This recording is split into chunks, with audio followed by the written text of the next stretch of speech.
Good morning, good evening, good afternoon, wherever you want to find yourself in this weird, wild, wacky world we're in. This is another scene for Unmask Orlando, the Werewolf the Apocalypse venue. This evening's scene is set on the heart of Aeolus, the Sept in the Ocala National Forest in Ocala, Florida. And we join our PCs as they assume gather somewhere on Sept. There are, gathering areas where people can go and talk and play games and things like that. The Cub House is not the only place that has a communal TV and other things like that. There are several buildings on Sept that do.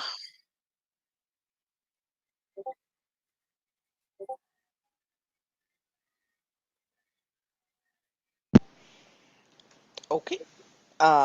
Ismini has been offset for a while, for reasons that her player doesn't know, but probably like a couple of days hunt, why not? And she is just returning, looking a little, dirty, little disheveled. She will walk into whatever area they are at, just kind of, basically on her way to shower and seeing if her sister is okay.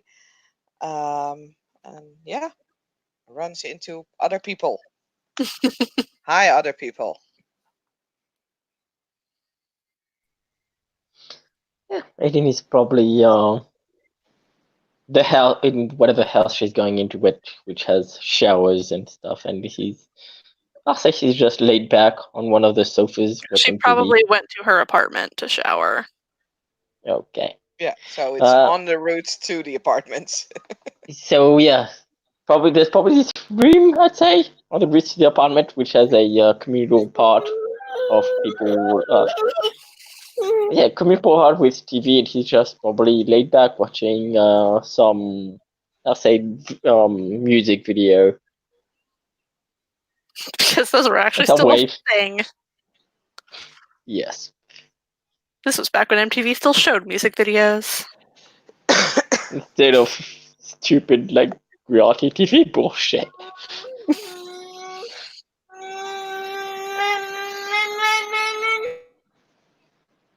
And he'll wave at her.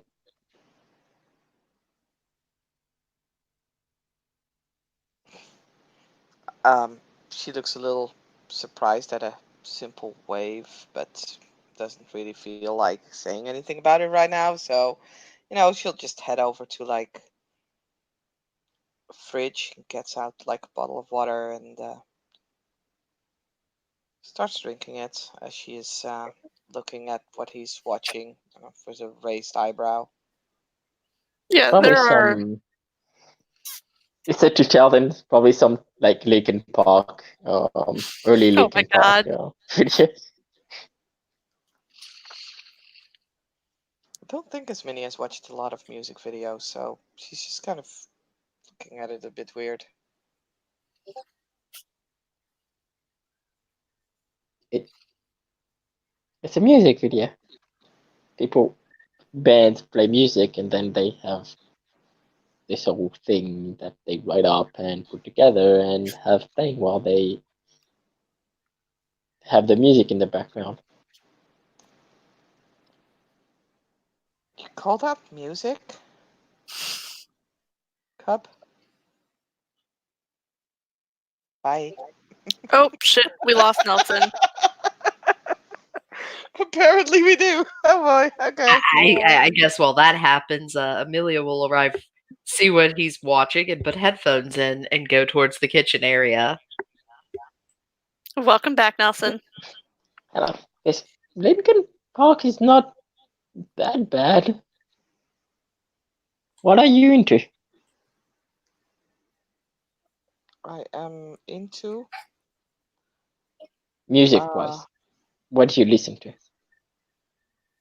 I don't really listen to music. I have better things to do with my life. Shouldn't you? I, I,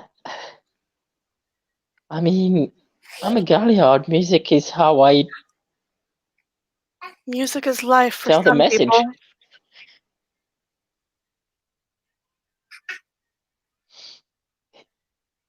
Hi. Oh no, Rev is the biggest now when he sees her. Hey, kid.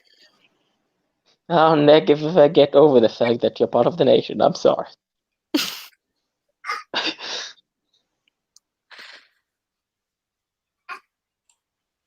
Milia will come out of the kitchen area with a jar of pickles, look at it and go, I'm taking your pickles, and is eating them straight from the jar. She has fame 5, by the way, so Amelia probably knows her. Or at Ooh. least knows of her. Hi. She'll say with the same, like, fangirl smile as Aiden.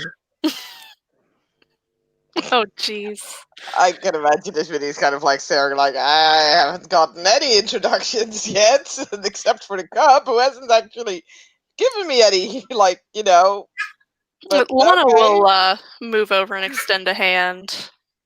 I mean, to be fair, they met each other before. Yeah. But, yeah, never mind. I mean, they did. But for his mini, you kind of forgot something.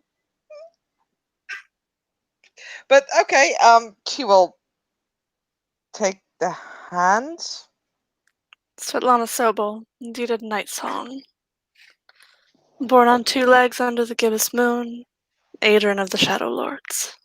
She will retract her hands and will roll over on the ground. Get up off the floor. We don't do that here. You're in Hamid, you look silly. Get up. She will get up. Yes, Raya. Also, purebreed 5. She smells really strongly of Shadow Lord. I mean, I think at this point, who doesn't smell really strong? Given everything in the room. True.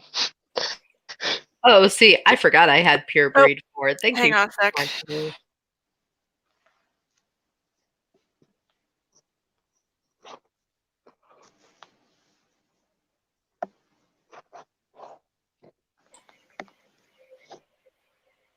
Yeah, while we wait, Amelia will introduce herself to Saskia's character. I'm not going to try and say her name because I feel like I would slaughter it.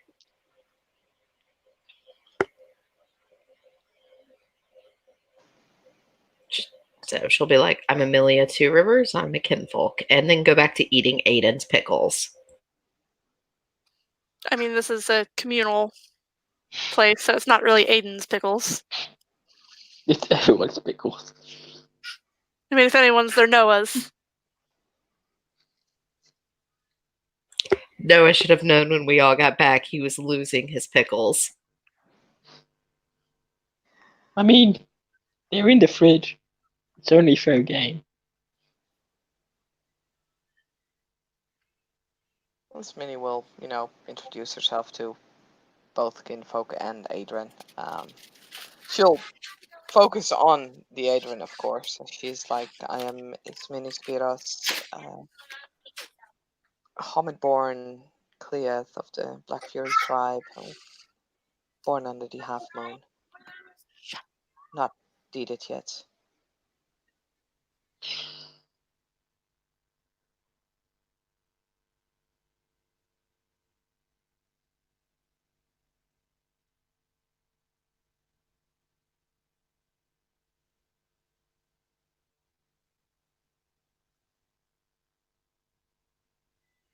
It's a pleasure to meet you. Sorry, my daughter needed attention. It happens. Ismini will nod and say, the honor is all mine, Raya.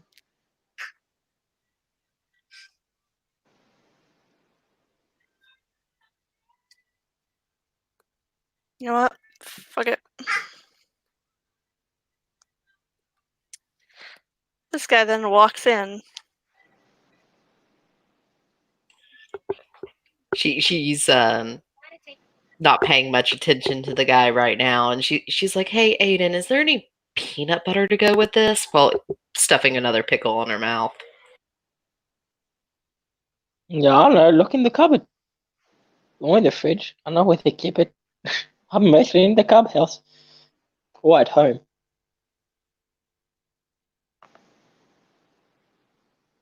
Yeah, she'll look at the new guy arrival and she goes, "Hi." He smiles and extends a hand. She'll extend her hand to him. Marco Gonzalez. Deeded redeems his father's line. Wait, did you say Or not. Gonzalez? She raises a finger to Aiden. Are you related to Uncle Sebastian? Yeah, I guess I'm technically his nephew. Welcome to the big family. And she will go look for peanut butter.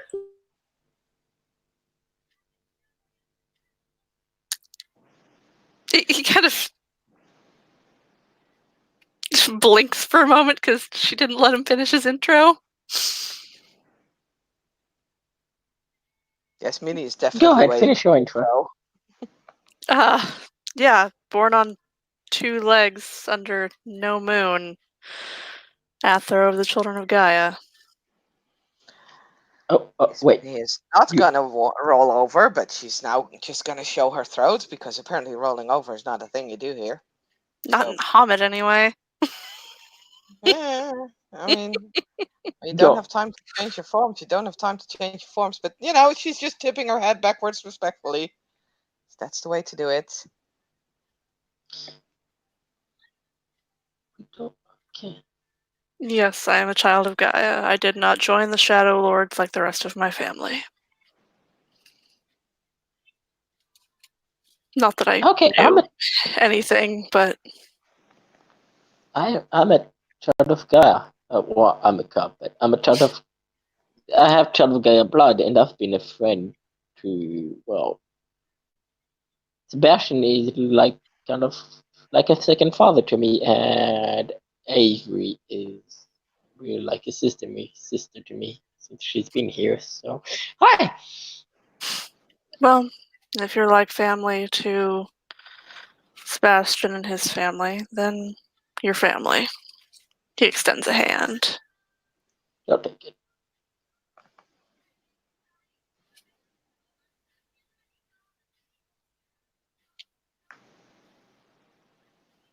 And you are? Kind of looks over at Ismini. As many Spheros, born Hamid, Cleath, Black Fury tribe, Philodox, not deeded yet. Cleath of the nation. Pleasure to meet you, Ismini Spiros.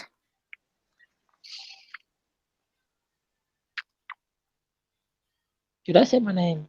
I'm not sure I said my name. I'm Aiden Belmont. No, I think you mentioned that you were a cub, and that was about it. So yeah, Aiden Belmont, Galliard, Cobb, and well, Cobb of Child of Gaia. Yeah, or Yeah, you're not a Heritage, child of and will Gaia mostly yet. become. Yet, yes, Bob. Come talk to me once you passed your rite of passage, kid. And Oh now well. that I've recomposed myself for Shayna's sake, Amelia will return with a jar full of peanut butter with pickles sticking out of it. And Marco kind of raises an eyebrow. I can't control what she craves, is all she's going to say sitting down. Okay.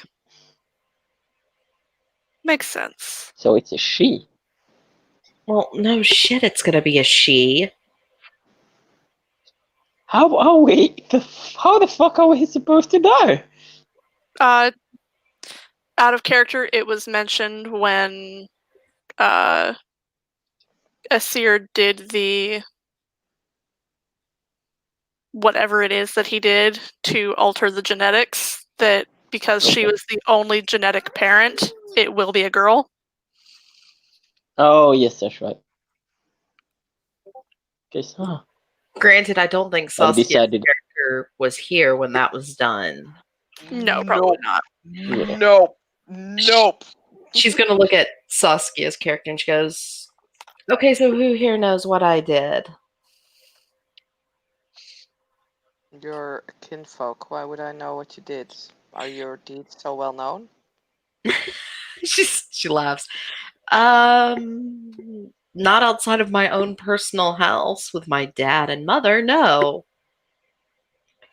Well, since I'm neither.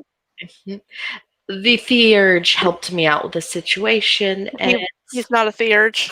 oh, Pilodox. She rolls her eyes. Are you gonna follow me everywhere and like point one of the pickles at him? I'm not following you. Fuck off. He was there before you were. Hey, Max. She's using her foot to try and push Aiden over so Max can sit between them.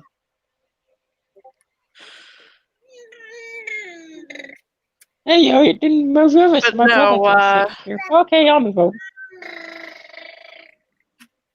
Considering she survived being taken by black spiral dancers, it damn well should be known what she's done. Then I'm afraid that no one has informed me yet. Those kinfolk survived something that no one should ever have to.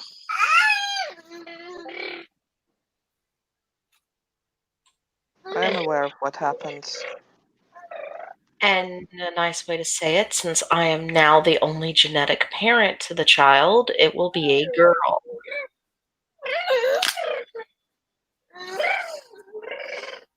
And I'm okay with that. I will spoil the ever-loving shit out of her. Just like you spoil me, dear brother.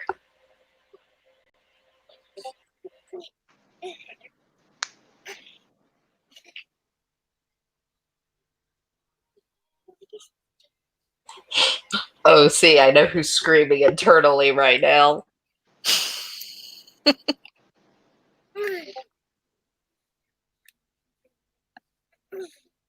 He kind of reaches over and grabs one of the pickles and dips it in the peanut butter and then munches on it himself.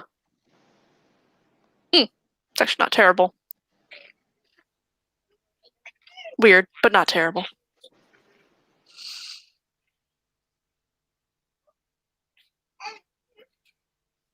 That's what people say about me when they meet me. I'll smile. You are such a shithead. I mean, state the obvious.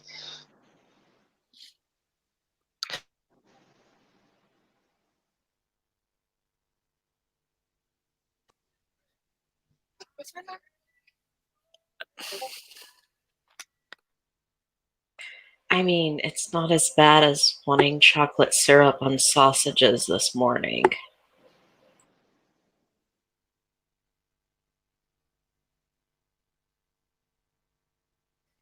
You're weird. You know that, right? Technically, the baby's weird. She'll kind of shrug. Not as weird as some of the music I've just caught Aiden listening to. What? Linkin It was Park's not Linkin- bad. Thank you.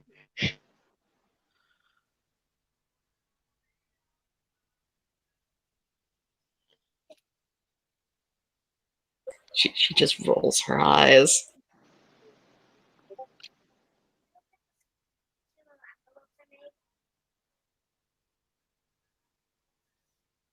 Max kind of looks up. You I don't recognize.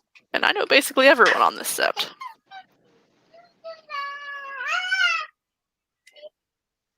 Looking at his mini. Oh, apologies. Raya? She's just gonna presume that everybody's Raya here because she's met a lot of people. And we'll go through her entire introduction again. I am Miss Minnie. I'm home at Cleant Pilodox of the Black Fury tribe. Don't have a deed name yet. and return from hunting. I mean, she'll do it more respectfully than I do, but oi. Yeah, Max he grins a little bit. Maxwell Two Rivers, I am this little shit's older brother. Deeded bends the rules while smiling. She shakes her head. I'm not the little shit. You guys helped raise me. Born on 2 legs, under no moon, foster of the Uktena.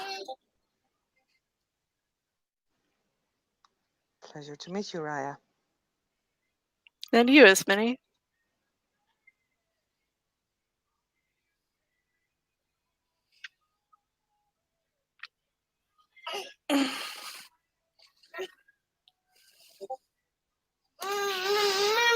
So,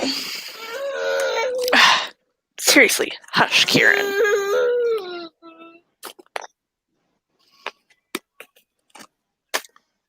Small child.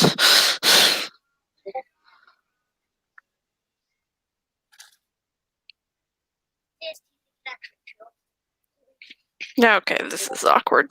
I'm gonna go fucking, I don't know, go shopping for baby clothes. At this point, she opens her purse and pulls out a onesie from Spencer's that says, "I'm with MILF." Isn't it cute? Oh, God. Can we not? No. Gross.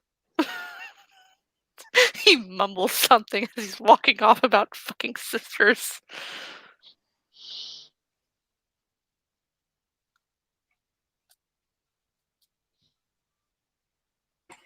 The best part is I didn't have to pay for it. It was in a box labeled to me by the Mel.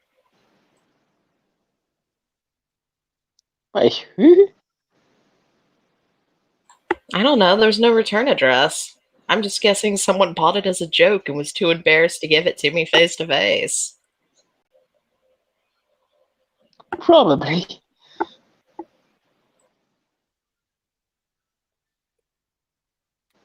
I do not get the joke, but I'm sure it's funny. It's... She kind of looks over at Saskia's character. Are you Lupus? No? Oh. Maybe it's an She's 8. just from a very far place. MILF means mother I'd like to... And she kind of looks at Aiden. Freak.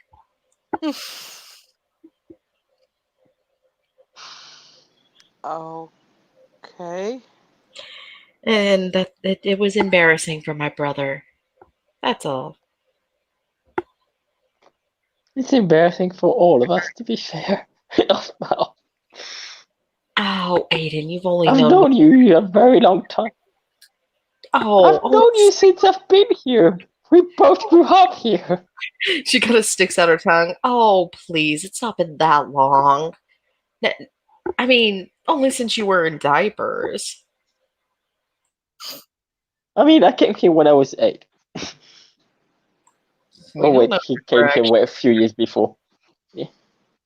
I came here when I was like, what, 7? Going on 8?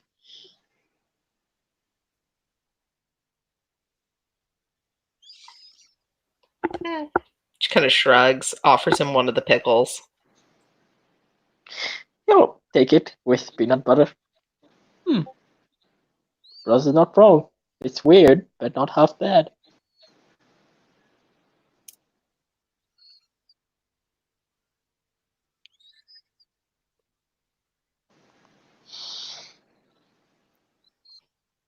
Amelia would recognize this particular cub as she walks in. She'll give her a smile, a nod, and hold the jar out to her. She gladly takes one. She does not take peanut butter, though.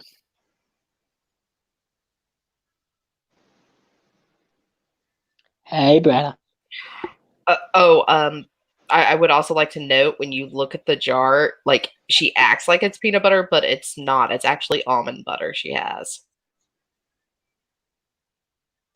Oh yeah, because she's allergic to peanuts, isn't she? Yeah. This is the closest to feeding the craving of something that could kill her.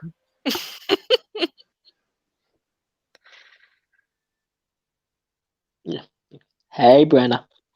Hey, Aiden. How you going? Brenna will look over at his mini. Hello, Raya. Because she's going to assume that, literally everyone is above her in rank because, cub.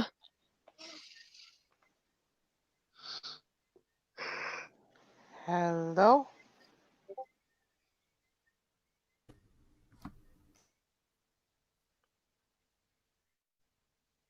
Hi, Chris. Yes, you are a sheep.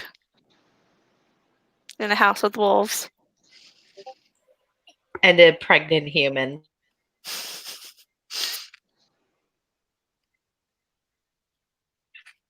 I'm Brenna. Born on 2 legs under the gibbous moon. Cub.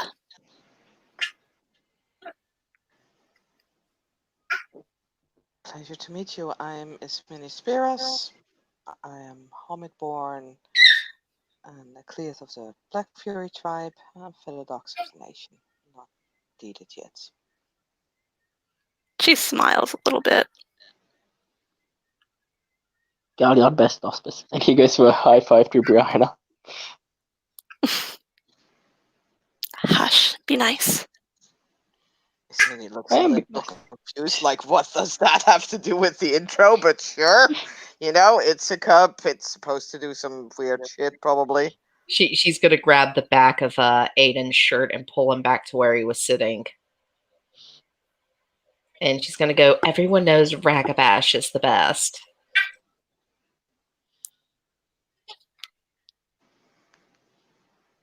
I mean, sure. Let's go with it.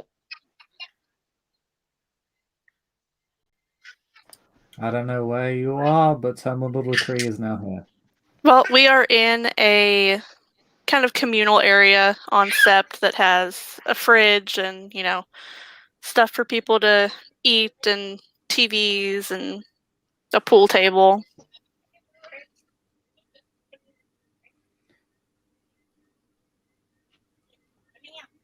Okay, Thermal Little Tree enters and is smoking a cigarette. Looks markedly. If I give you Never 100,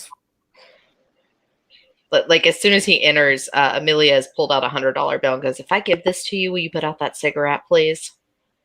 Excuse me, what? Could you please put out the cigarette? Raya, Why do we care? because there's at least 2 people in this room that are pregnant. He will actually acquiesce.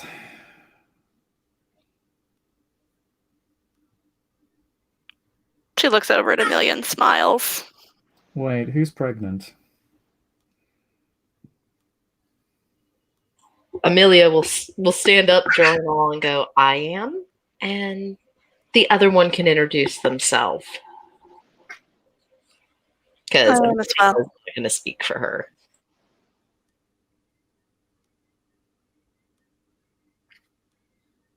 I was among the kinfolk that were taken by the Black Spiral Dancers.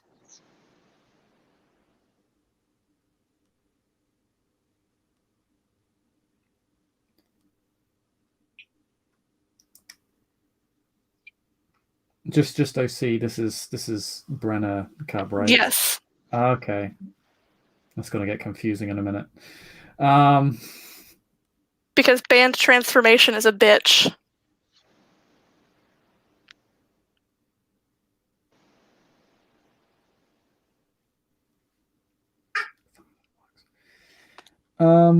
Right.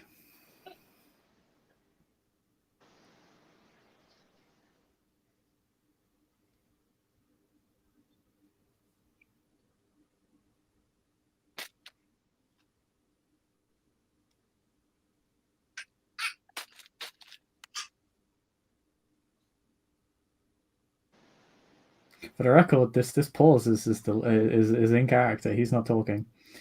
Mm-hmm. He's just kind of waiting. He's processing. Let's see how much he doesn't argue this scene. No, he's not processing anything. He's just waiting. Brenna, she's okay. Little backstory on Brenna. She is from a Callow family. She knew nothing about the nation prior to her first He change. doesn't do that in character.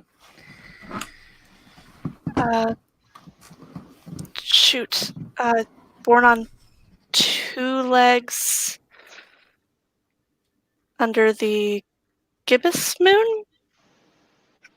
Cub.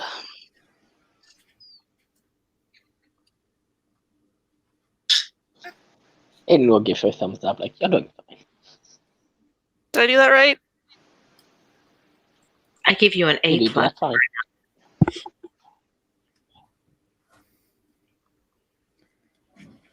Yes, you perform the simple task of introducing yourself. I am Terminal Decree, Homage, Shadow Lord, Cleof of the nation. I'm a Philodox.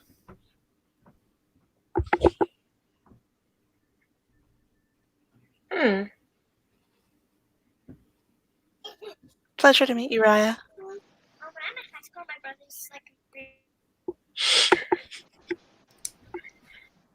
And Amelia will step up and she goes, I'm Amelia Two Rivers. I am a kinfolk.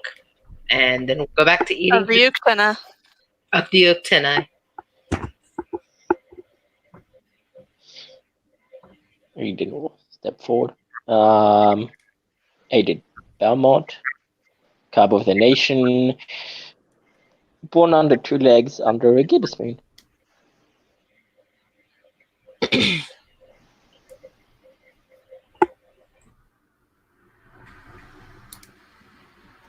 He would know that Belmont is the last name of the now former truth catcher.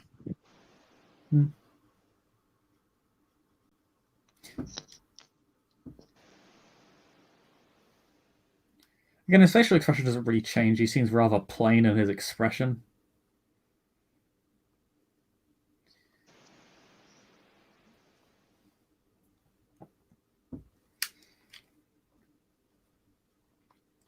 I see.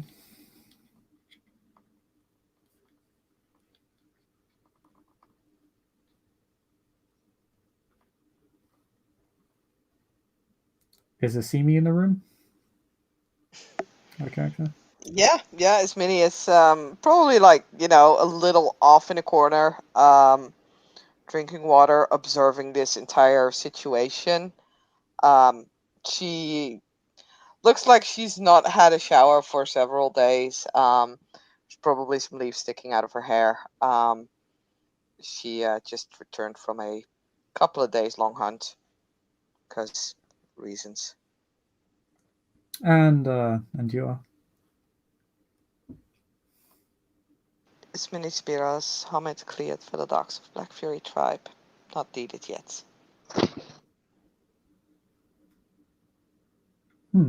Interesting. Does raise an eyebrow at you not being deed named. She looks back at him rather challenging. I don't recall seeing you yesterday. Yesterday. And 2 days ago. Wait, was the scene held yesterday or 2 days ago? 2 days ago, right? 2 days ago, I want to 48 say. hours, yeah. Yes. Yeah. Yes, Saturday.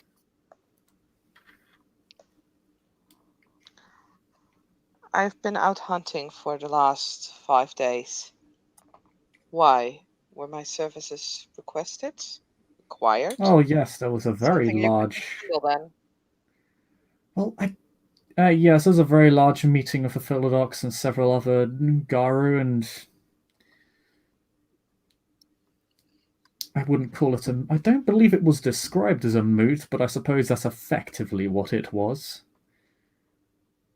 Regarding the litany. Second eyebrow now also raises. I Hmm. see. And it was that necessary that it couldn't wait? Well, it was the elders' decision, not mine. I don't believe all the elders present in the single legend were actually from the Sept There was a legend. of my tribe. I see. Ugh. Well, that explains why they wouldn't want to wait for a simple Clea to show up. Well, they waited for most of us to show up. I'm surprised you were not accounted for. If so many were I was present, I'm there on sure it was not the. necessary. I was there on the day.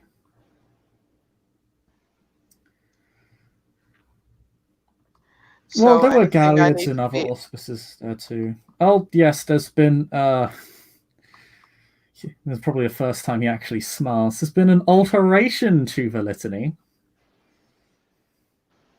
Blinks. What? Yes, the first tradition has been reinterpreted.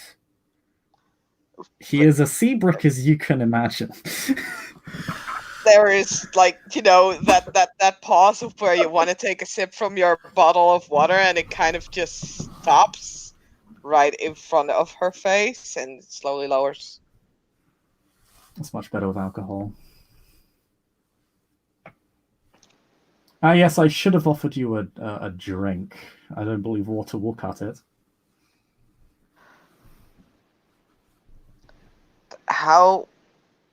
Why would there be... why would there need to be a change in the first tenet of the litany? It is fine as it is. Well,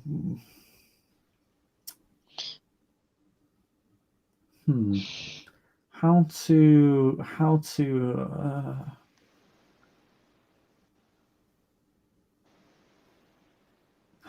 put it?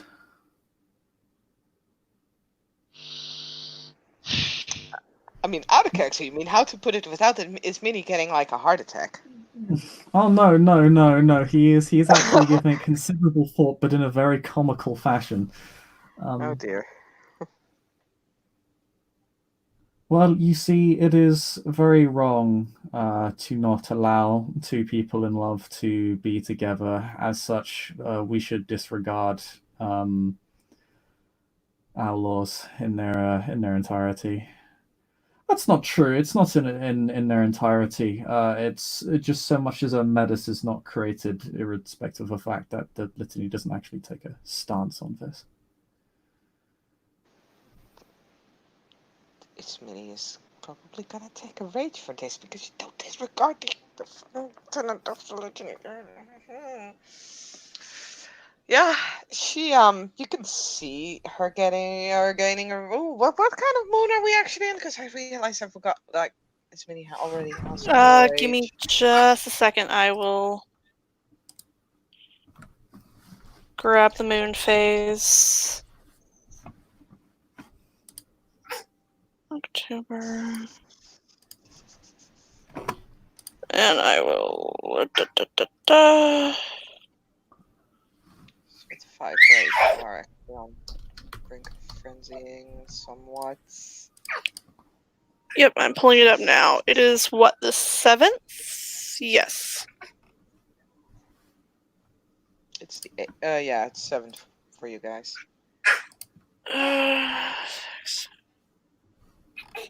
Why am I missing days?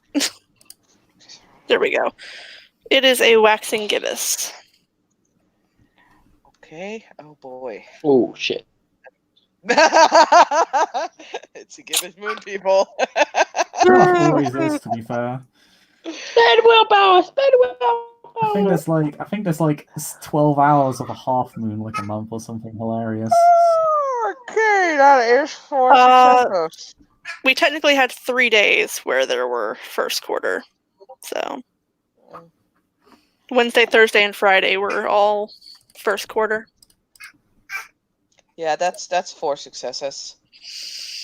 Are that's you a going frenzy. to spend a willpower in order to not frenzy? I mean, there's kinfolk and cubs.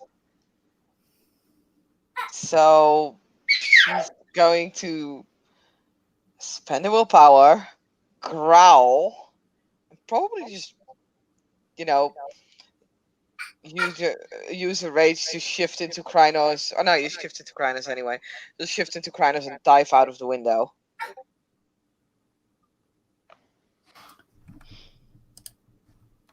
Would you believe me if I told you this was the rational and logical reaction to take to such an announcement?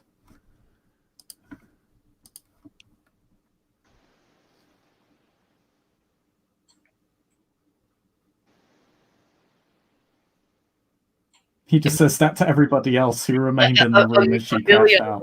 will look up at her cell phone, kind of shrug, and go back to typing something on her phone. Yes.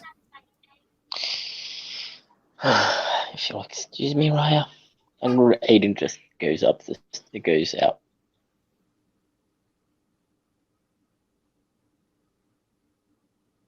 And that leaves poor little Brenna. Well, there are several other people also in the room, but true. Well, if are there other, because if there it's only them who'd come back for Brenna. If there's I was about to say there is someone else. In fact, Amelia will ask a certain, as I like to call him, OOC wise asshole, what his opinion on this information is.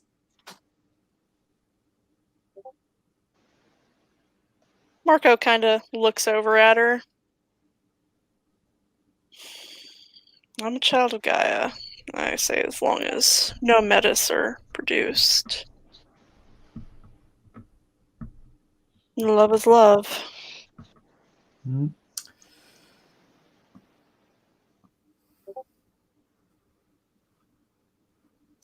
And I can at least understand this coming from a child of Gaia. There's at least a fringe position your tribe has taken as a standard.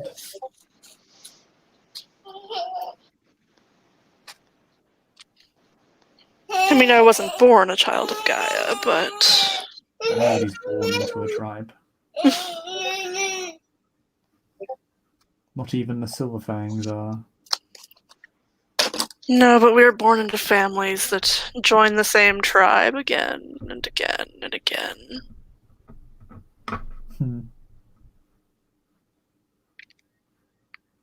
Marco Gonzalez. Indeed, it redeems his father's line. Born on 2 legs under no moon. Athro of the children of Gaia. He'll give the man a respectful bow. Raya. He gives him a nod in response.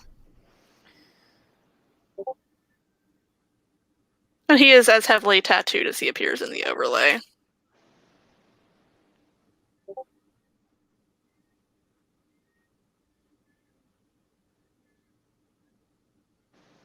He kind of approaches Brenna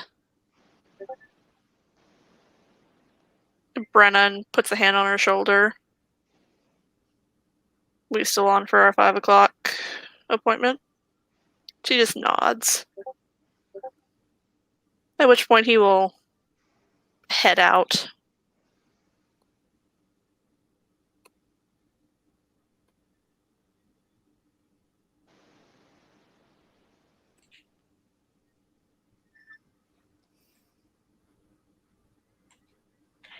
Amelia will put her phone away. She'll look at Brenna and she goes, by the way, did you ever get my number? No, I didn't. Let's fix that. I don't actually have a cell phone. Do you have a house phone? I mean, I'm staying with Moira Raya and Dev Raya. They have one, I think. Oh, yeah, they have my number. So, if you need anything, you know you can call on me.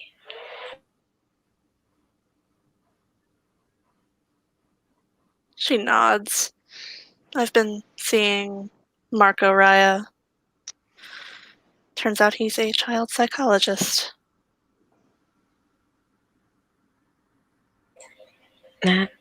That's a good thing. I mean, we all need someone to talk to about this. Of course, so is Sebastian Raya. I just with him being so close to Jesse, I don't really feel comfortable talking to him.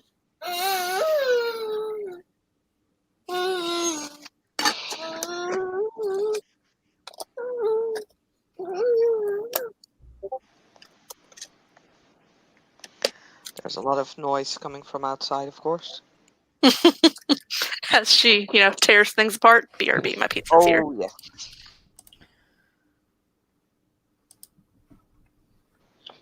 Aiden isn't quite as pissed off, but he's still not happy about the conversation that was going on. Perhaps not for the same reason as many.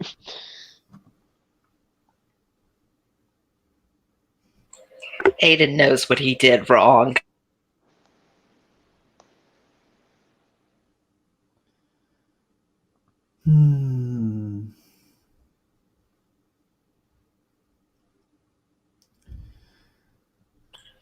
I believe she'll calm down in a few minutes.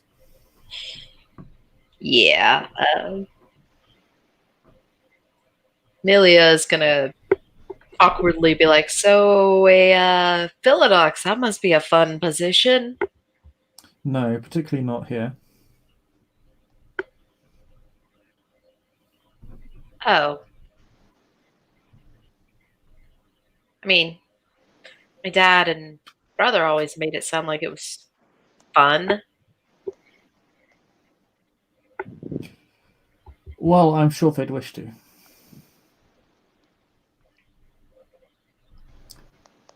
But it is the duty of the Philodogs, as it is for law enforcement in general, to clean up the mess that others leave behind.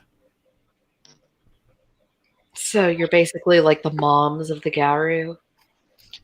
I am back. Did I miss anything? Other than asking if, the Philodoxes are the moms of the Garu, apparently.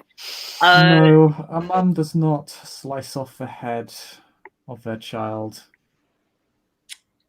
You don't know many moms.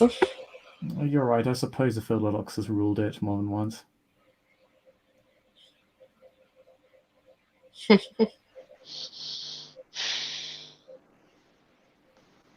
kind of gives you a very questioning look, because he does kind of consider the idea of a mother slicing off the head of their child to be weird. That's mainly Amelia just playing devil's advocate at the moment. So his expression does change from something very plain to very questioning, kind of a doubtful look.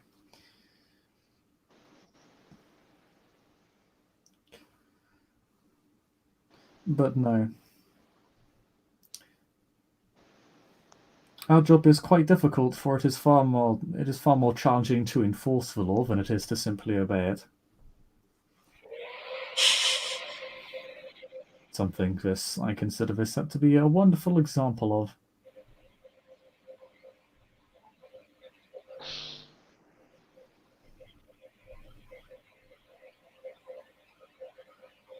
And I have been here all of 2 days.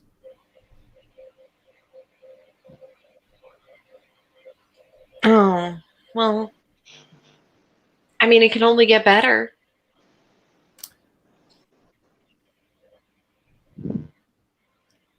You're right, I suppose I could die honorably.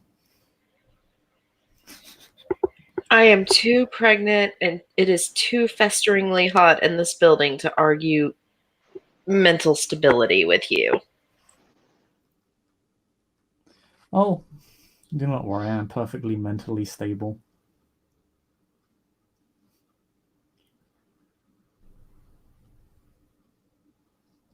You should try these little ice packs that Jesse got me. You can put them on the back of your neck and it just cools everything off. She's gonna text her brother Max and Scott. Can you give me the little ice pack thingies you put on the back of your neck? To which you'll get a text in response. Okay? Question mark.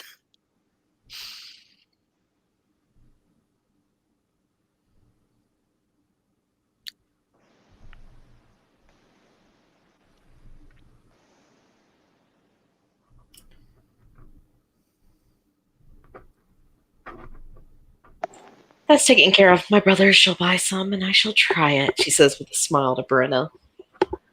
It helps. And I'm pretty sure it will also help me not run the AC in the middle of the day and night on my brothers, because they probably are tired of cold air.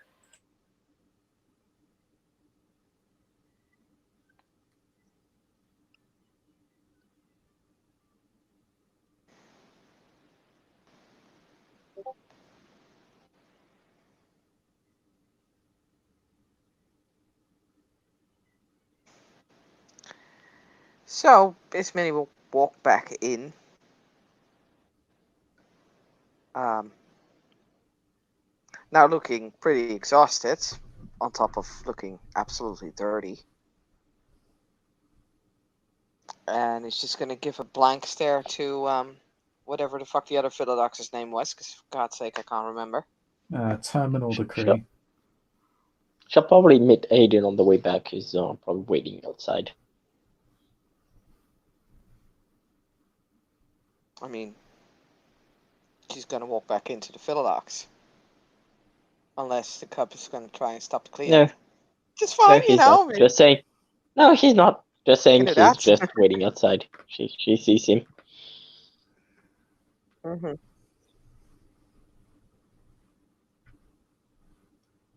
Yeah, good to have you back with us.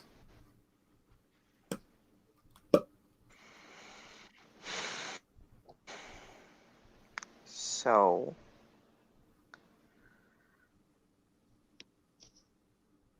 I think I need an update. Well, it was a rather long meeting.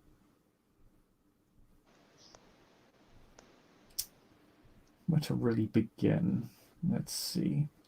Well, a great many Garu showed up, many of which were elders. In fact, from what I could see, most of them were of the Afro rank or higher. We had a single legend with us. I don't know where from or why he would bother to make the journey for such a matter. Frankly, it seems beneath him. But I shall not judge, he says, actively judging him.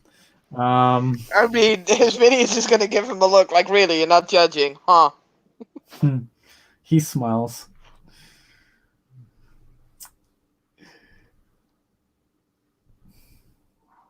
And arguments were largely made from most angles, virtually every angle, to... well, actually, it started out as... let's see, redefining this law, reinterpreting it. Some suggested it should just be gone, which is not how any of that works. But I'm getting out of order again. It started out as a discussion on how to redefine this law, because Garu on this sept were apparently unsatisfied with it. I don't really know what the impetus was. It wasn't really made clear, other than that this was happening. Why are people unsatisfied with a rule that they should not break? I do not know. It implies something.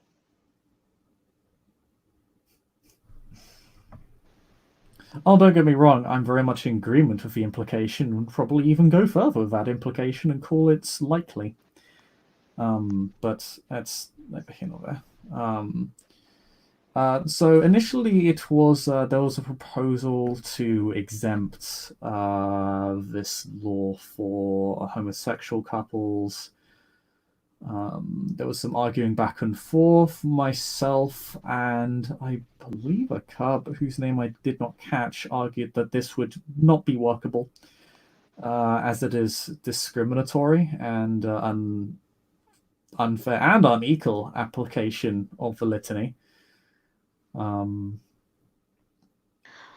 why would that even matter? I don't know. It can't really be much clearer than that. Oh, tell the elders the legend that. But there was There was also the idea that there should be some sort of binding agreement. I immediately shot this down. I said I explicitly cannot do this regardless of what rank of whomever is ordering this, or if there is a vote. One, because I can't be forced into an oath such as that, a binding contract, and two, Wait, an oath? well, they said it would be some sort of like it What do you would mean be. with that? This whole discussion was to set some sort of agreement, establish some sort of a consensus that we'd all abide by.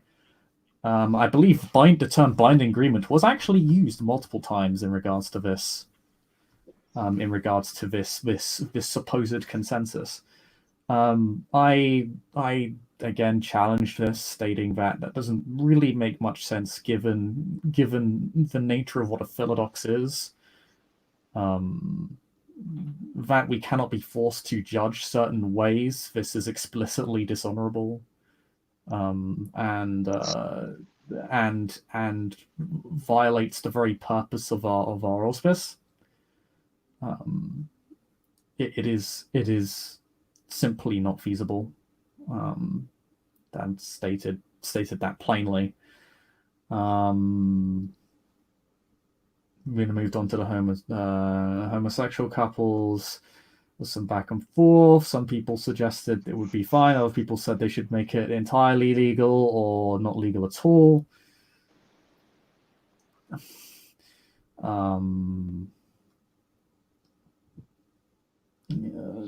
I was challenged on the ethics of the law. I largely dismissed this as it was not the purpose of the discussion. The ethics of the law do not pertain to the legality of the law.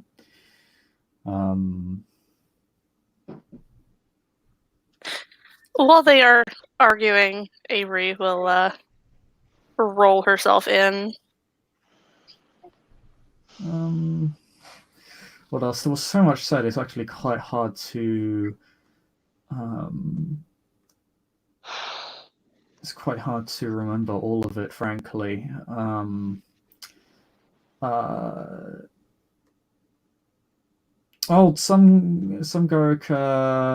Garu compared it to unfairly restraining Garu, not giving them rights, comparing it to human cultural issues. Yes, because I am sure that humans have an issue with Metis being born. Or just the violation of spiritual pacts in general. The largest one ever made in Kara history. What else? I mean, to compare ourselves to mere humans, that's...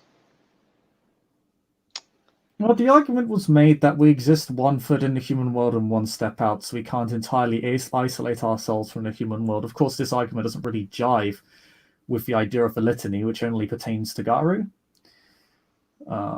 And is not... Humans are not beholden to in any way, and generally does not impact them.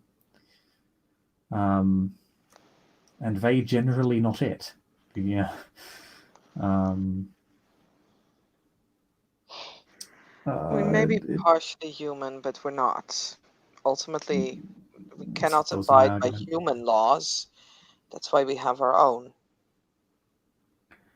Yes, well, there are many arguments that that the law needs updating and another looking at. I argued if you want to legally change the litany, then hold a second concordate so that this can be done. Because I mean, our laws have been working for ages. There's no reason to change them. I can see reasons why people would wish to change the law, but if they wish to do so, they must go through the appropriate means. There's also many interpretations of the law, but this does not excuse breaking the law or ignoring it entirely. It does not, and it does not excuse violating its spirit, considering that that actually means something in our society. Yes. In walks in. Walks back in. But yes, there were appeals to, well, I guess anti-appeals to tradition. The tradition was not used to justify a law, rather it was used to debunk a law. Of course, both are fallacies. There was a lot of insults, I think, because the weight of the discussion was heading one way. For the record, I'm not hiding my agenda here. I think it's pretty clear what side of the argument I fall on. I can't believe there was even an argument in the first place. Well, I mean, well, I'm glad to find a like mind that considers the entire discussion absurd. I, in fact, did note that if the elders were going to make this decision anyway, then they should just make it, and I don't really see the need for our input.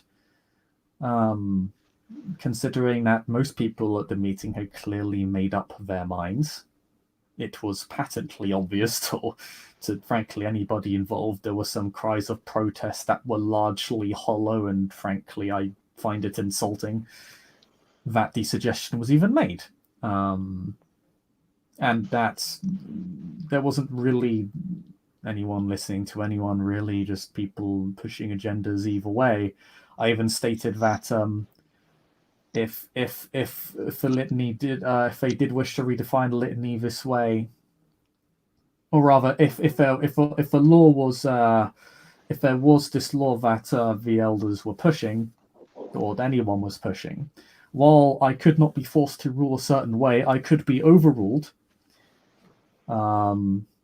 Which is perhaps similar to a human court, perhaps an actual appropriate comparison to human culture. But I could not be forced to rule a certain way.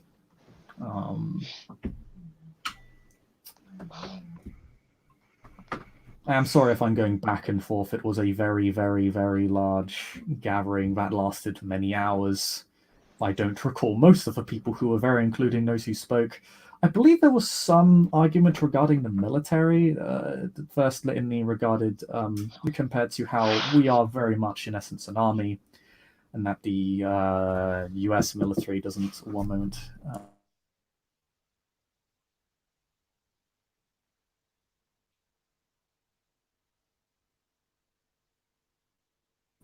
How the U.S. military doesn't allow people to form intimate relationships, then someone who was a part of the military stated that's not explicitly true. It's just if you're a part of their explicit command chain, which I felt didn't really invalidate the point at all. No. It was little more than a clarification of the fact. I mean, then has the argument been made?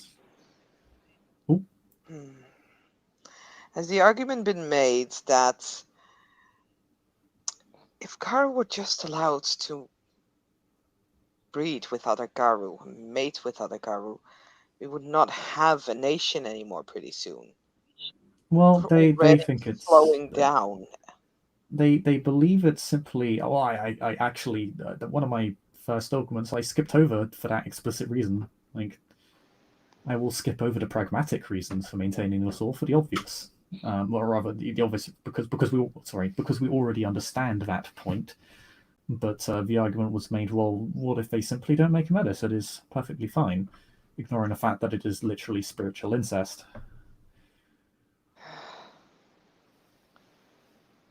So, how does the rest of the nation react to this, or have we not gotten? I don't know, but there was a legend there. I mean, so it's going to get around. Well, then we better either arm up one way or another, because Well, if this it's gonna set lead demands to me a to war. fight for its horrible, it's rather frankly disgusting ignorance of the law, I will not aid it. I will simply take a step back. I will Simi and Terminal Decree are speaking. I will fight We to are destroy the in world. shit. A communal area on Sept. Yeah, Simi and Terminal Decree are just speaking with each other. I don't have much battery left, so I'll probably have to leave. Unfortunate. Well, of course, I'll protect Sept's The way existence from the worm and other way I malignant s- forces, but yes.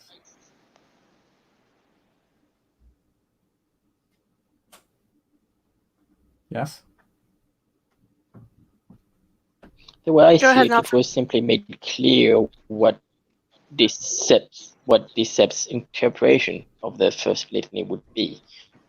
Just as it does not say you shall not make matters, it does not say to does not say to Guru shall not have sex. It says shall not make. Made You clear understand what mating means, yes? to what Mating is sex? this Sept would understand mate being or Okay, making this is what I go ahead and imagine. sex in the purpose of having. Okay, this is what I imagine. I imagine this gathering, as you said, is in a communal spot in the Sept. Is there like a big old tree with a big old trunk anywhere around? There is probably one outside of the communal house. All right. The trunk of that particular tree is about to It's go ahead and inside. resonate as a rock goes ahead and collides with it. The branches are going to go ahead and shake the fuck about as one Garo is making his play on the scene, being completely and utterly ignorant of whatever conversation you might be happening, but really, really, really, really wishing not to be known as the sneaky ass Ragabash. I mean, that's kind of their job, though. Oh God. Nelson, I am going to Yes. apologize in advance for this.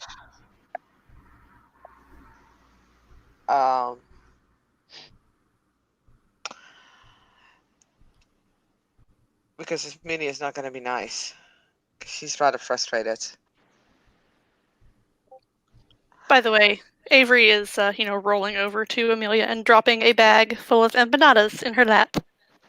Yes. She's going to actually like offer a one-armed hug to Avery. Avery Are would we gladly about to see hug. somebody's ass get kicked? And she's like, yes, more things to fill the house with. I have like 5 minutes, if that. Guys, I have like 5 minutes, if that, before my match. Okay. So, Minnie is gonna not very she's not gonna immediately smack Aiden or anything but she's gonna grab him by the shoulder. It's kind of gonna pull him up close. You're a cub. You're not a philodox. The Sept does not dictate the litany. A philodox dictates the litany. There's no Sept-wide way of interpretation. It's up to the individual philodox, the individual tribe, how they grew up, what they learned, what their experiences is.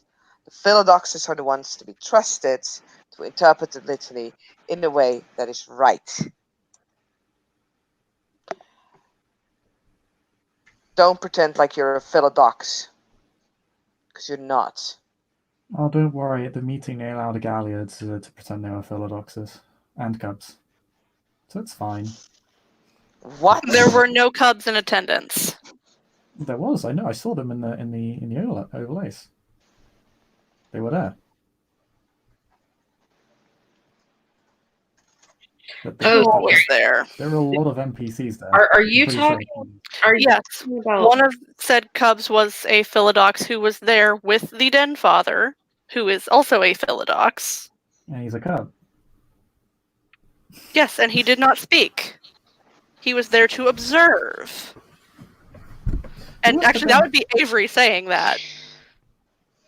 Deacon was there to observe. They With the literally Den had Father, my brother. they literally had Galliards arguing in favor of this, and Fjorges. Oh yes, actually, that was something I noted. The failure to answer the question from that particular elder as to whether or not Metis' deformity is a spiritual marking of Gaia's displeasure, because this is something we know. It is fact. It is common knowledge. And when I was told I was not a Fjord, I did not get to state this, or I did not get to answer this, because one, I was not asked a question. That may have been another instance. I can't remember. But when a Fjord was referenced, the other Fjord did not answer. They did not give a straight answer at all. We all knew what the answer was. But I'm going to be blunt. The arguments from one side were not being made in good faith and were largely followed with insults and personal attacks, calling our points failures without really debunking them at all, or arguing or contesting them, engaging in non sequiturs, fallacy, and generally just a pushing of an agenda, which is why I more or less stated everybody had made up their minds, because if this was an actual discussion made in good faith, such attacks, such failings would not have taken place. I mean, had you not made up your mind going in? It certainly seems so. I was actually open to interpretation, but the Sept is pushing an extreme. I say extreme. This is extremist. This is. You're good. I'm not You're even good, sure I'd call Nelson. it that. Yeah. 4% battery left, so 8.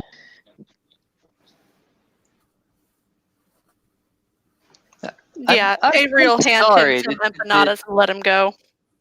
Jack's like shifting his eyes between the two people who are currently having this very intense, deep conversation. Just go ahead and say, "I'm sorry, did I walk into something?" Oh, yes, we're just discussing the Sept's rather flagrant disregard for the litany. Oh, okay. Okay, cool. Awesome. Just gonna go ahead and stand over here now. Okay. Amelia's gonna look at the new guy and pat the chair by the couch she's on. I have like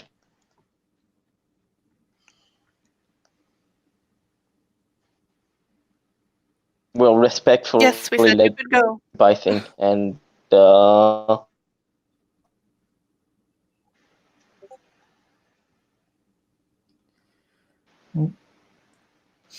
And his phone probably died before he got a chance to actually finish his little outro. Mm-hmm. Well, there's a couch. Jack has a seat. Jack has a butt. Seat is meeting with butt.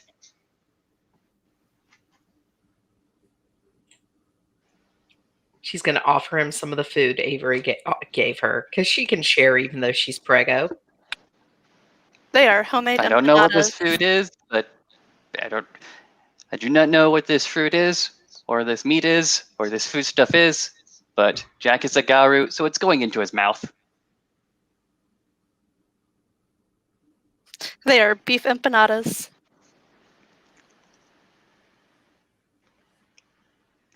So do we not do introductions around here? Because I'm cool with that. By all means, introduce yourself. Jack, New Moon, 2 legs, son of a jackal. Okay, rank. Cleoth. There we go. I knew you could do it. Terminal decree. Homid, Philodox, Shadowlord, Cleof. Okay.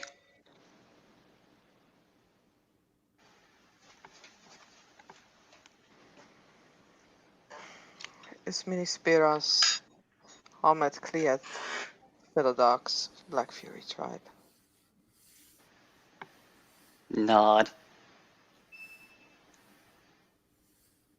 And then from her wheelchair, Avery will introduce herself. Avery Gonzalez, Shadow Lord Kinfolk.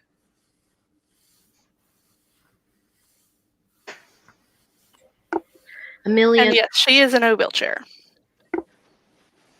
Amelia Two Rivers. I'm another kinfolk of the Uptina.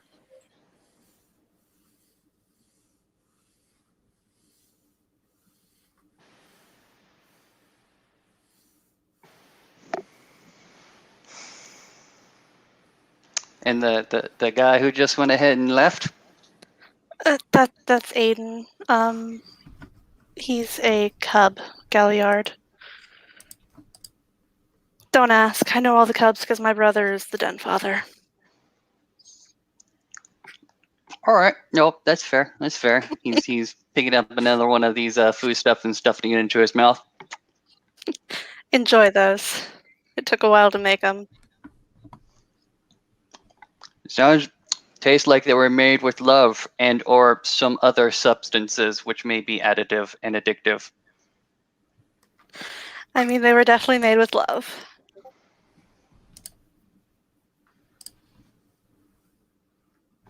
Ismini will just growl at that word, because that's a really touchy subject at the moment.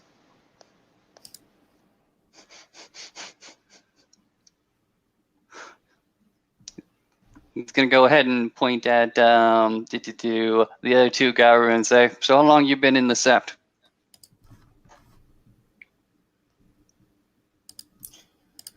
Oh, I've literally been here 2 days. Goes ahead and nods.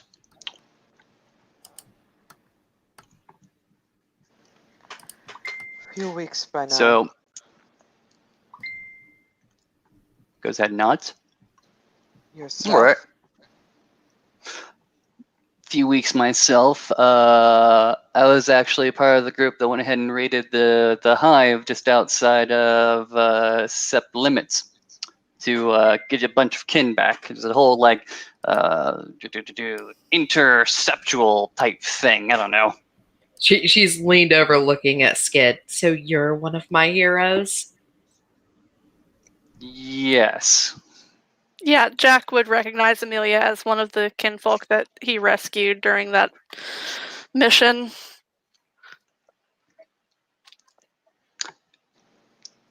I didn't get to see you with a gun, but I think you have been pretty good with a gun. Oh, I would. Mine's called Rage Karma. My brothers know why. Fair enough. Fair enough. To be fair, only one of your brothers is a Garu. Yeah, but that doesn't mean they both don't know why. And to be fair, your brother is dating my dad, so. She coughs on her own food. What? Oh shit, I thought you knew that Scott and my dad were a thing. She's gonna pull out her phone, open it to Scott. So you and Sebastian, huh? Winky face. I kind of thought that was something everyone kind of knew. Oh well. Like Scott said he was seeing someone. He did not tell her who, though. True.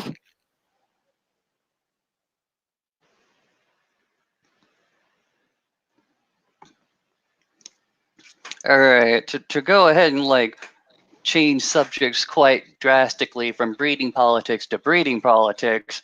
What the fuck were you guys arguing about?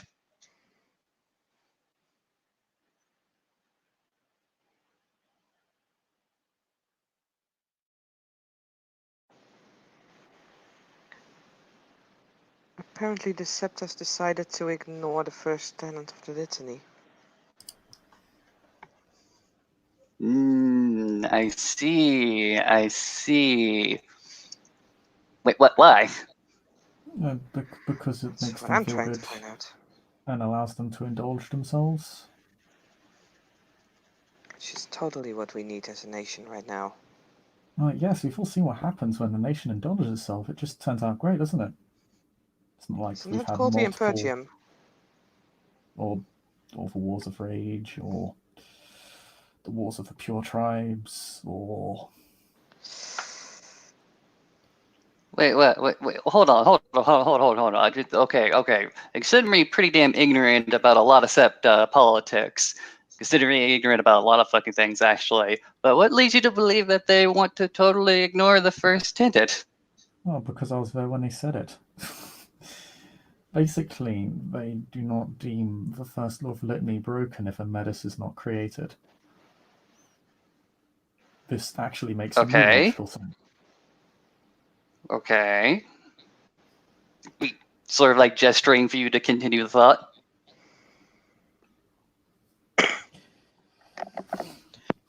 Well, the litany doesn't actually take an opinion on matters at all. If it did, I doubt. Hold on 1 second.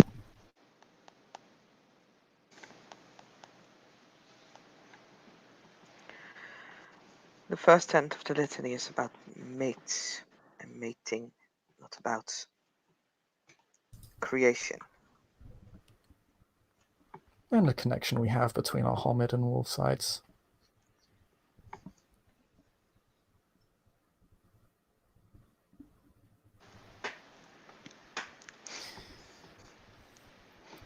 Okay, consider me having no particular disposition about the first tenet, other than I've never come across a transgression of it or been a transgressor of it myself. Where did we come up with this first law?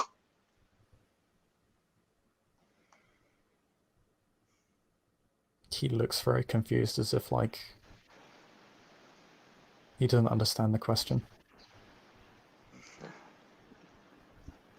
Again, consider me totally ignorant about the Garu history and the ending of the Impergium.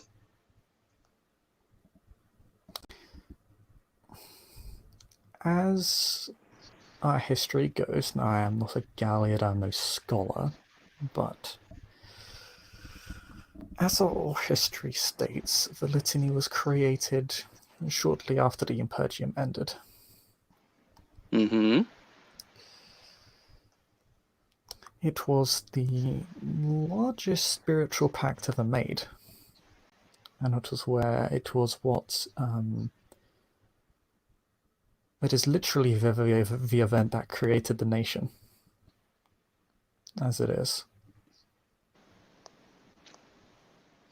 The ending of the Purgian definitely went ahead and saw us divide ourselves not as one people anymore, but to go ahead and consign ourselves in tribes under the various tribal totems, yes, but how is the litany bound to us?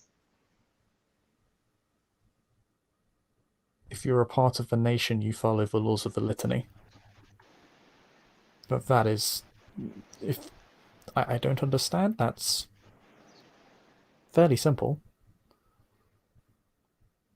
This is the law. These are the laws of the nation. If you're a part of the nation, you follow these laws. You can choose to abandon them, that would just make you a Ronin. Or dead. Interesting. Usually dead. Interesting. This is where I go ahead and ask if a tree falls in the wood and nobody hears to hear it, does it really go ahead and actually fall or make a sound? But that's a silly supposition. Of course it makes a sound, right? Yes, it literally does. You just don't hear it. There you go. There you go. So is a transgression that is not witnessed still a transgression? Yes. Of course. Simply because the crime has not been discovered does not mean it has not been perpetrated. Ultimately, a crime will be discovered, always. Wouldn't Turning say towards that. the Black Fury, he goes ahead and says, "How sure are you that any crime will be uncovered?" Fairly sure. I In the personally do example not- of Go ahead. Go on. I was just All going right. to say, I personally do not believe all crimes have been or ever will be uncovered. It is our responsibility to uncover said crimes, reveal them, and punish them accordingly. Ultimately, if we don't uncover them, either the spirit or Gaia herself will. Oh dear, I must have forgotten I was talking to two Philodoxes. Of course, it is well within your auspice duties to investigate and fetter out any other crimes against the litany. Of course, of course. Why did I think I was talking to anybody else? His grin goes ahead and covers his face for a hot second.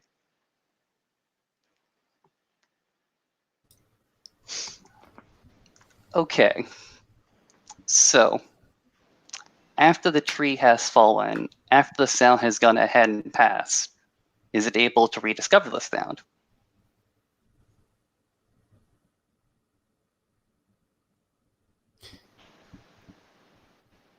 Pardon? I didn't quite catch that. Okay, I'll reiterate.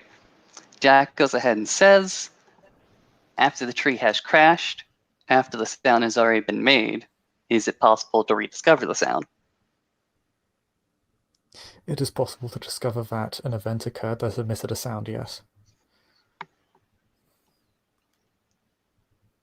You would find the tree fallen, yes, but the sound is gone. It's transient, a thing that has happened and will not happen again. Yes. Except that that comparison to criminal acts does not necessarily hold, as criminal acts can and generally are repeated. So trees that fall habitually.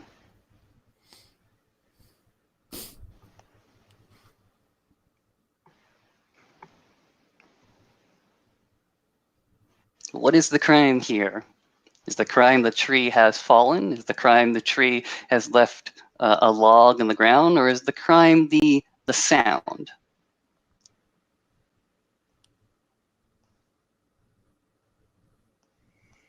If you compare the tree falling to mating happening or Garu taking each other as mates, then the crime is simply the fact that they take each other as mates.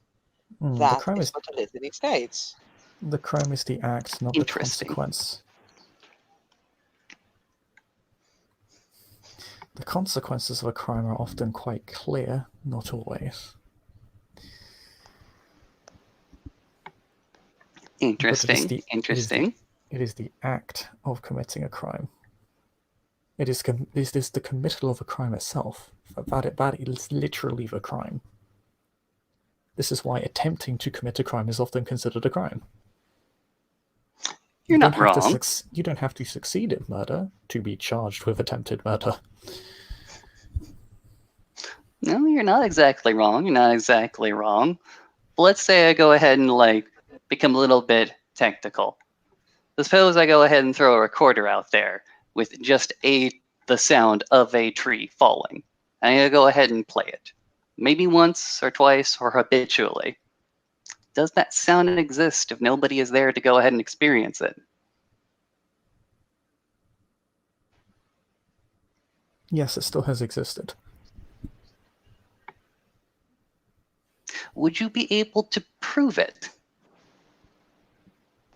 We have a lot of ways to prove things. In my example, go with it. Go with it to me. Just explain it to me. How would you prove it? I mean, if no one is there to hear it, I would go to the other side of the veil and ask the spirits. There's no area where a tree can fall where there are no tree spirits. Point to the Black Fairy Field Axe. It's a good answer. Good answer.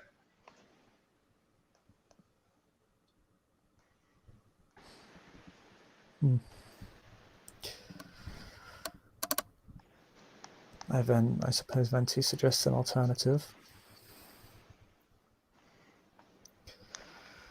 I would use various means to determine when the tree fell, and if at that time there were any variables that caused the tree to be muted, for a tree generally does not fall silently. You are correct. You are a learned man, I go ahead and assume. You know that the sound itself does not actually exist. It's a ephemeral phenomenon. But, you know, because you're a learned man, the sound is simply the vibration of the air. So, borrowing from that, if there is indeed air, and if there is indeed a tree that has fallen, obviously it follows the course that a sound would have been made. Correct? Generally speaking, yes. Well, there we go. There we go. I am so glad to be in the presence of well-educated and very astute philodoxes. What is the point that you're trying to make, Ragabash? I do feel like we're being Hunter? validated right now, and I'm not sure if that is the purpose of what you're trying to say. But if it is, then Is it- that's fine. Or are you simply testing us? You have your own auspice duties. Why not indulge in mine? Now that I know a little bit about where your stance is, what exactly happened at that meeting? Try to go ahead and describe it to me in a certain amount of detail.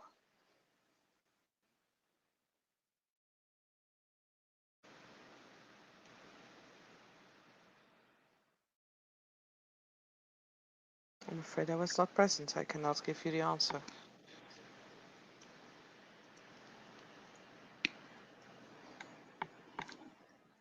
That is no offense. Oh dear. Did we lose? Did we lose him?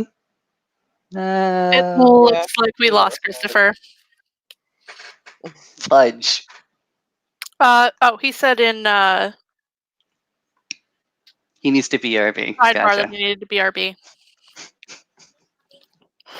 Avery will All right. offer Ismini an empanada. All right. Ragabash is going to go ahead and square himself to the other Philodox and enter the test of wits. Dun, dun, dun, dun, dun, dun, dun, dun, dun. Oh God. She'll accept the empanada before she kind of looks over to the Ragabash. I know where this is going. Oh boy. Shush you. Ragabashes. Yeah, And I try didn't say that. So- My Gonna go dad's down well. one. So, tell me your stance of the litany, and especially of the first tenet of the litany. I think I've made my first stance remarkably clear just now.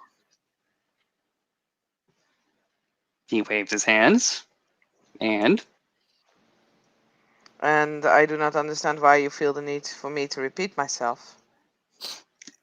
I just like to be very, very crystal clear on things.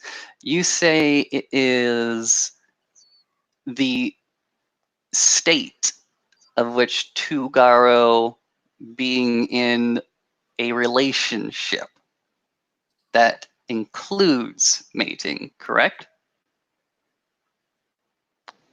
Another word for partner is literally your mate. That makes it really easy to abide with the tenet of the litany. One must not mate another Guru. All right, all right. So, in common Garu-like activities, we would howl and we would declare some kin as our mate, and that would be our claim, correct? Correct. In your example, if one Garu were to do the same with another Garu, that would be a transgression of the litany, correct? Indeed. This is before the two were to even meet. This would be even before they went ahead a chance to go ahead and touch each other. If one Garu on the place to go ahead and claim a Garu on the East Coast simply by dint of yelling and howling it out into the Umbra, that would be a transgression. Well, that would certainly be worthy of investigation. Of course, if you were to howl out now that I would be your mate, then obviously there would be a need for investigation, mostly on your sanity. Not necessarily immediately in mind, although I would, if I were the Philodox judging that, and I was not the one being claimed as mate, I would question that individual as well, just to be sure. All In right. that scenario, I'd be suspicious that that the issue would be entirely manufactured. Seems more like an attack, a deliberate attack on somebody's reputation than a serious attempt at a listening breach. Exactly.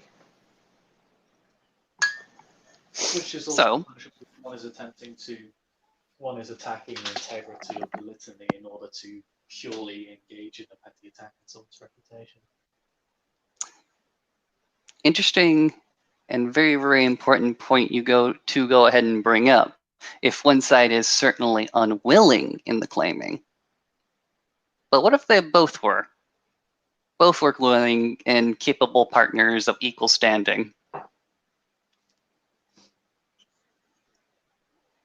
I assume that it is still a transgression, and I assume that it is still worthy investigation. Correct? A knowing and consensual transgression is more serious than one that involved an unwilling party. With the unwilling party, depending on the particular transgression, one could argue the lack of agency does not would effectively render them innocent of any breach. BRB. In fact, this is I've had to adjudicate this in several instances where because one party had no agency, they cannot be held responsible, as agency is a pillar of that particular law. Generally, one has to be willing, not knowing. Ignorance is no defense, but one has to be willing. Whoa, hold on there. You say unknowing is not the same as unwilling? Yes. So He goes ahead and shakes his head at that, not believing. So it's if somebody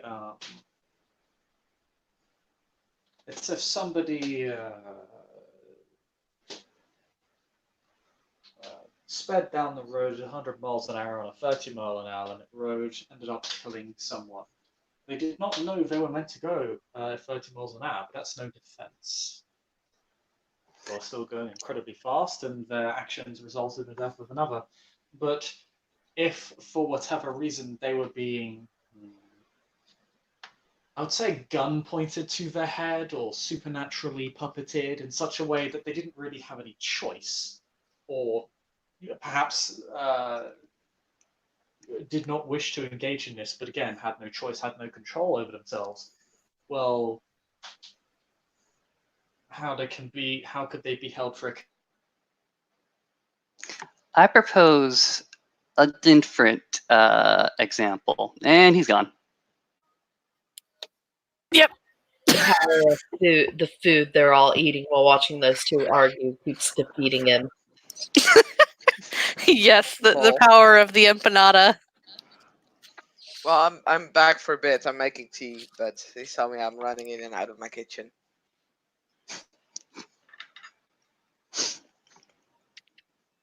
All right, well, I have one. Avery will hold out another empanada for Jack.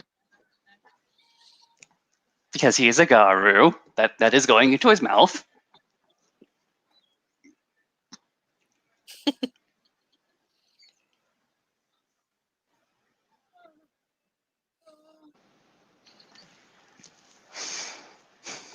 It is quite tasty. I certainly bet.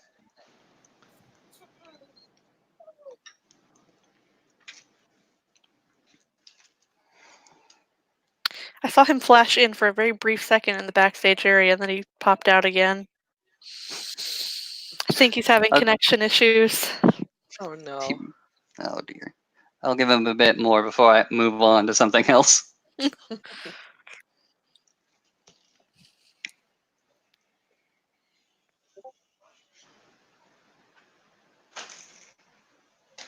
Oh, there's also a cub sitting next to you, Jack. This is another. Wait, did I have her walk out? I believe so. I think the only person you still had here besides Avery was the asshole. Was he still here? I could have swore I said he walked out. You never made him leave. I just remember you making the girl leave.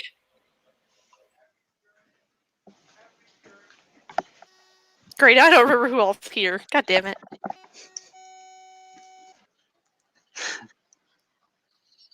All right.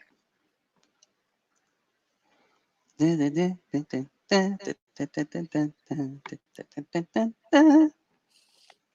the Jeopardy music plays.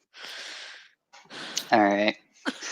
Jack, we'll go ahead and like switch positions a little bit. Go ahead and keep on. the idea of He's There back. we go. Yeah. But no. how back are you? I'm back enough for the moment. I'll just. All right. Tell me the Good, truth. then I can BRB again. Oh, god damn it. Okay, fine, talk. It was simply that a lack of choice removes agency, which can remove accountability. I proposed to you a different example, good Garu. How about instead we look at an arrangement of a faithful wife and a faithful husband? Okay?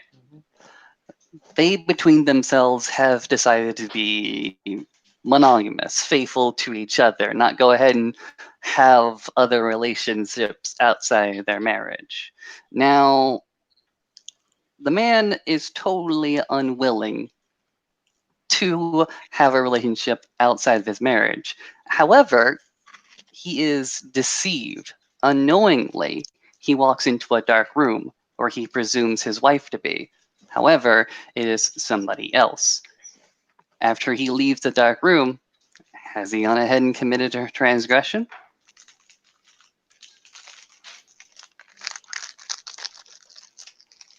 According to his own law, yes, he did.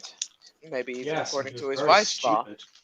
How many relationships have not broken up because of incidents like this, or because men claimed that they were drunk? They didn't realize what they were doing, and they regretted it. All right. Let's take this example one further. Say he does not enter into a dark room, but say he walks into a lit room where there's a woman who seems very, very much like his wife, except it is a person in disguise being deceptive. Does he leave that room having transgressed? Again, that depends on the individuals who have been part of determining this law, as you so speak, of them remaining faithful and loyal to each other. Many relationships have broken up, even because of these situations. I believe, didn't Shakespeare actually write plays about this? Yes, there is a difference. Though ultimately it depends This is whether also a they can measure forgive of. each other or not.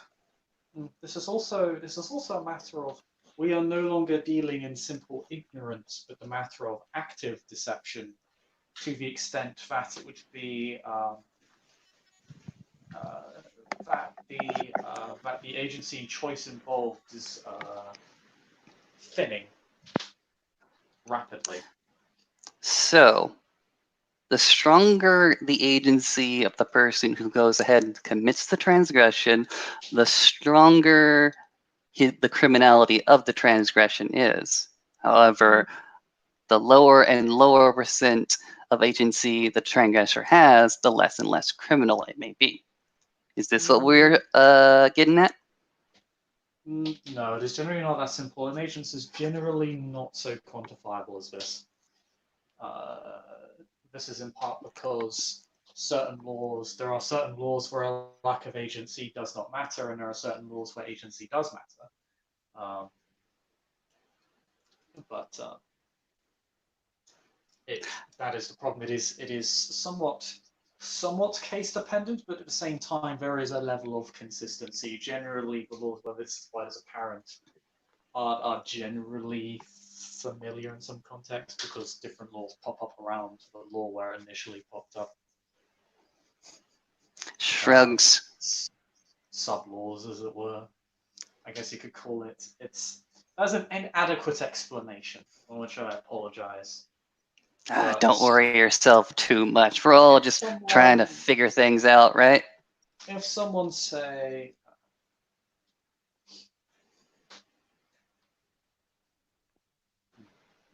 if a disguise was so perfect that it could not be pierced in any meaningful way, and I say meaningful way because it does not matter if, I would argue, it would not matter if there is some incredibly situational way to breach disguise that would not exist at the time.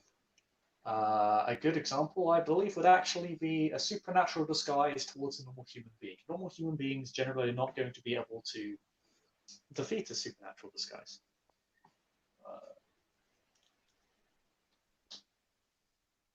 I am of the opinion that we don't know everything, and sometimes you just got to go ahead and let things slide where agency wasn't really held on to that well because, well, none of us are in total control of our destiny. Well, if someone's actively letting go of her agency, then I'll hold them more accountable. Well, that's kind of the thing, right? So what I've understood of this discussion, it was to determine where the entire sept would stand on one particular tenet of the litany, where the litany has always been decided, interpreted, I should say, by individuals, philodoxes. That is our auspice. So what you're actually saying, dear Ragabash, is that we are correct. You cannot decide for the entire sept, for every single situation, what or what would not go. Ultimately, of course, I would not punish a Garu who has been through a horrible experience that have gotten her pregnant with a Metis baby. However, if it was a Garu who did this willingly, the situation is, of course, quite different. Again, the conception of Metis in this case, or rather, is not actually the crime itself. True. It is merely a consequence of the crime. Just a very visible consequence. This is why it is similar to how people often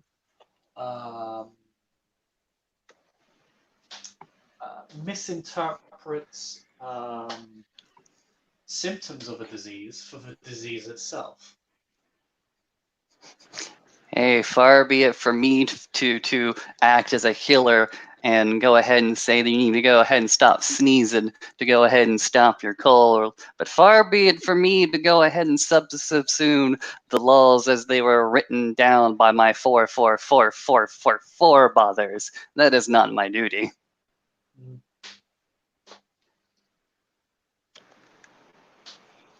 But I like you to assume that there was a hidden wisdom pointing at the Black Fury Philodox.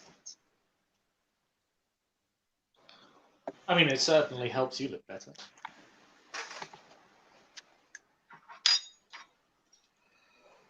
After all, if you had made no point at all, wouldn't you have been wasting our time? Oh, but wouldn't wasting your time be making me out to be some sort of ne'er-do-well, some sort of stealer of passages and moments of your life, some kind of time bandit? Oh yes, I've only got so many. God damn it, Austin. I've only got so many breaths left to take before something kills me. Believe me, I will not be the one that takes your last. Can never say that for certain. But feel free to run down the clock.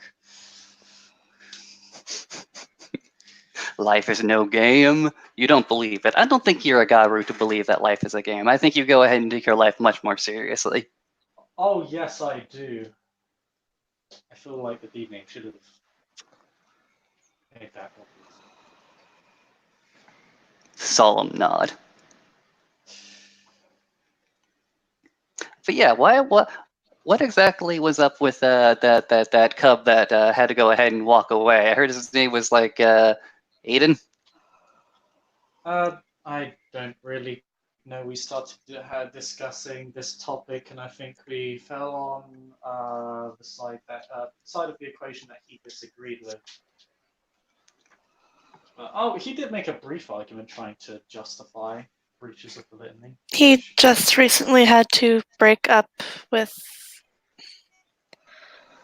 He just had his first change about 2 months ago when he and I got in a car accident. Yeah. That's. She kind of motions to the wheelchair and her legs. That's how this happened. Okay. And up until that point, he had been considered kin, and as such was claimed by a Black Fury Garu. Okay. So When he came obviously, back, this is a he much more had complicated to. situation. When he came back, he had to break up with her. They had been together for 4 years. Oh. Complicated. Not complicated.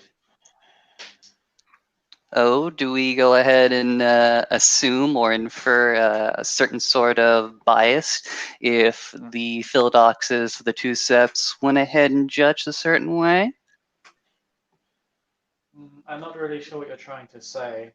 Merely that if one is Garu, it is simply clear that he would have to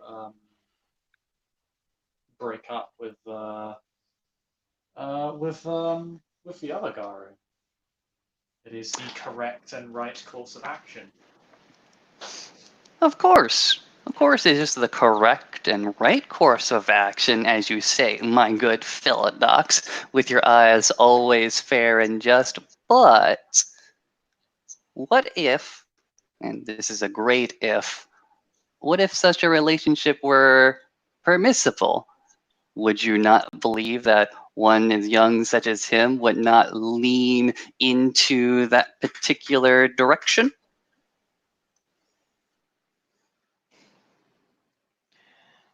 All the more reason to make sure that we wouldn't give him any false hopes. No offense, This is it why sure is the- harsh, but obviously it would only risk both of their lives, especially if they are, well, if at least one of them is a cub. It is easy for me to understand and empathize, but not to sympathize in this case. This is commonplace in the nation. A lot of us have been through this. It is simply a fact of life. I see on one hand we have the dark side of the moon, who goes ahead and supposes that ignorance is no excuse of transgression.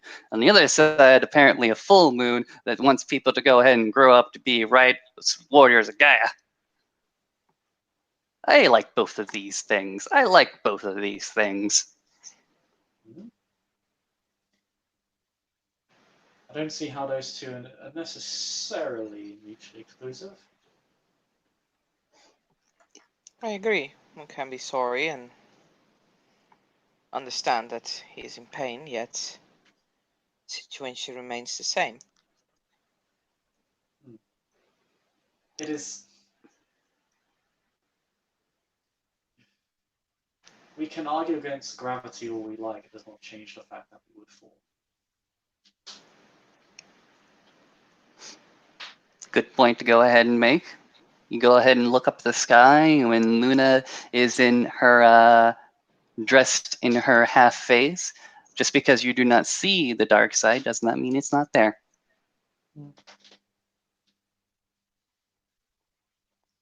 But yes, the reason why this is actually a good reason why the law exists, because one cannot ultimately rely on another's honor and good faith. We would not need laws if everybody was perfectly behaved, and and simply followed what they had set out and agreed to do. Philodox would not exist if this were if this were the case. If everybody obeyed the law, there would be no law. Whoa. Hold on. You do not believe that the law does not allow a particular honor duelings? What? But I don't see how this is relevant to my point. You go ahead and say that it is because the law that we are good Garu. But can we be good Garu without the law? You can break the law and also, I suppose. You can, in theory, break the law and be a good person, and follow the law and be a bad person. This is specifically why I stated that the gathering between Philodox, the ethics of the law do not pertain to its legality, and that the two are separate, and that to argue on the basis of one does not invalidate the other. Again, our 4. He's got his hands out. He's counting it out. Now he's literally trying to test your patience as he goes with this 4 forefathers. Came up with a litany and wrote them down as best they could. And these are sentences that they have given us. Someone had the impatience flaw. Yes, although there is a matter which I should perhaps address, as there is a marked difference between our laws and human laws, in that when one reinforces or breaks one of our laws, there is a metaphysical response in what we understand to be our renown.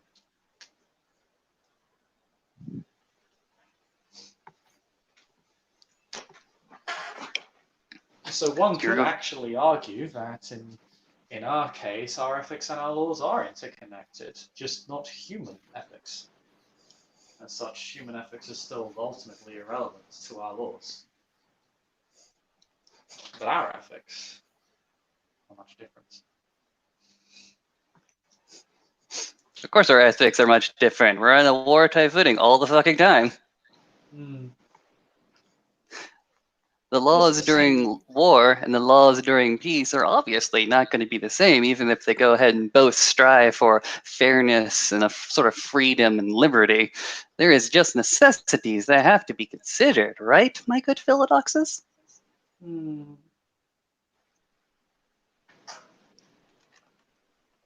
I suppose that depends on the situation, which is a non-committal answer, but it's a very non-committal question.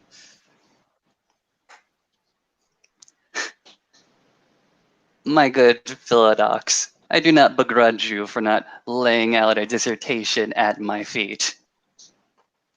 Yes, I must admit, people are not one for essays and, well, books worth of legalese. Just one reason why laws are simply more to the point. As Amelia is taking another empanada from the bag, she is whispering Avery, I think these two have just become best friends. Kind of seems like it. She also offers Terminal a empanada.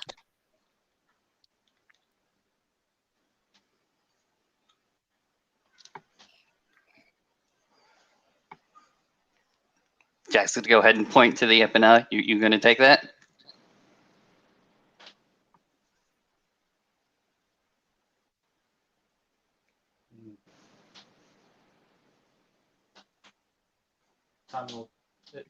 Who's being handed a drink? Avery is offering you an empanada. Oh, it's No, thank you. She then offers it to Jack because clearly he's interested. It's food. It's going into his mouth. It's just being popped into his mouth. Every single thing that's been handed to him has been popped into his mouth. You could hand him a branch or a leaf and he'd start gnawing it.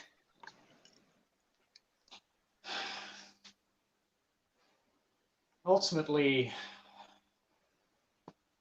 while I do enjoy these exercises, they're quite interesting. I do like discussions such as this, and I would like to say it's been far more Constructive.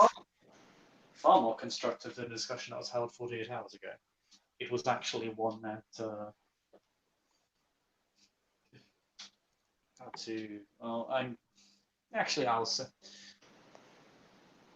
I will say good faith, you have not insulted us or done anything to imply otherwise. That is important to these discussions, these debates, these whatever you wish to call them, these talks. Jack is gonna just go ahead and like stretch his arms out with his palms facing up and just go ahead and say, "Man, I've been doing very badly. If you didn't feel insulted just the once, damn." I give you an E for effort, Jack. Pat, Everybody expects a Raugabash to be sarcastic and sardonic. That is the norm. That is expected, dare I say. But no, better that it was held in good faith and not intended to insult and belittle. As that is And Trust also, me. I'm not. Go ahead. Living with a Philodox and a Ragabash isn't easy. I can imagine not, but then again, being one isn't easy either.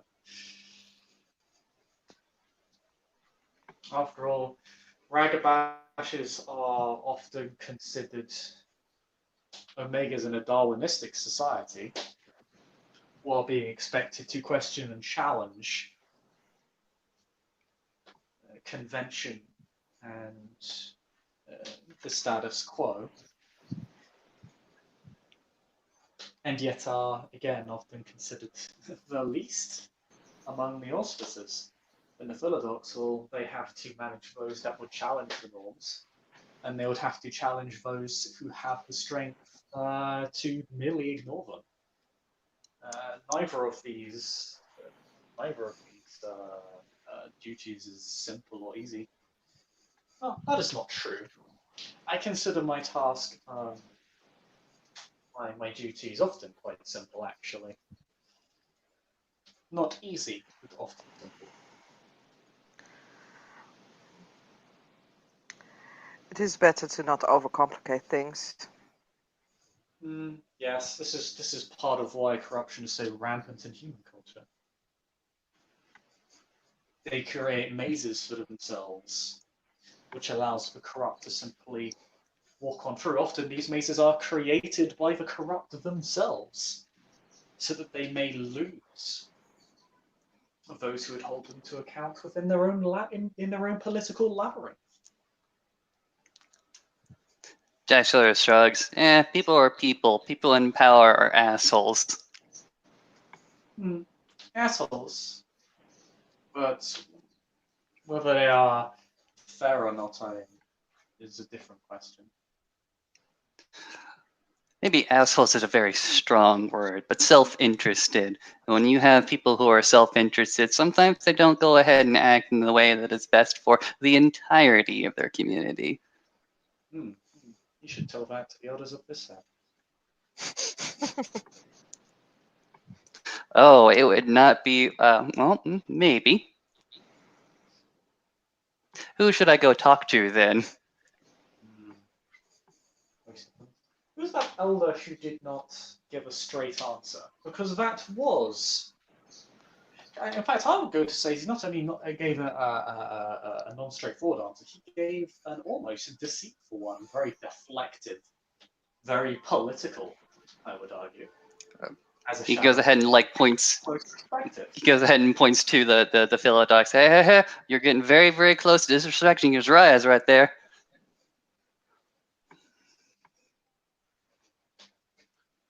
Well, am I disrespecting him or merely holding him to account for not being honest? Particularly when it comes to That's why matters of the litany. you can go ahead and see that. Go ahead. I would like to mention that I was reprimanded when I stated when I answered this question of spirituality, despite it being very obvious and not really being strictly within everybody knows it.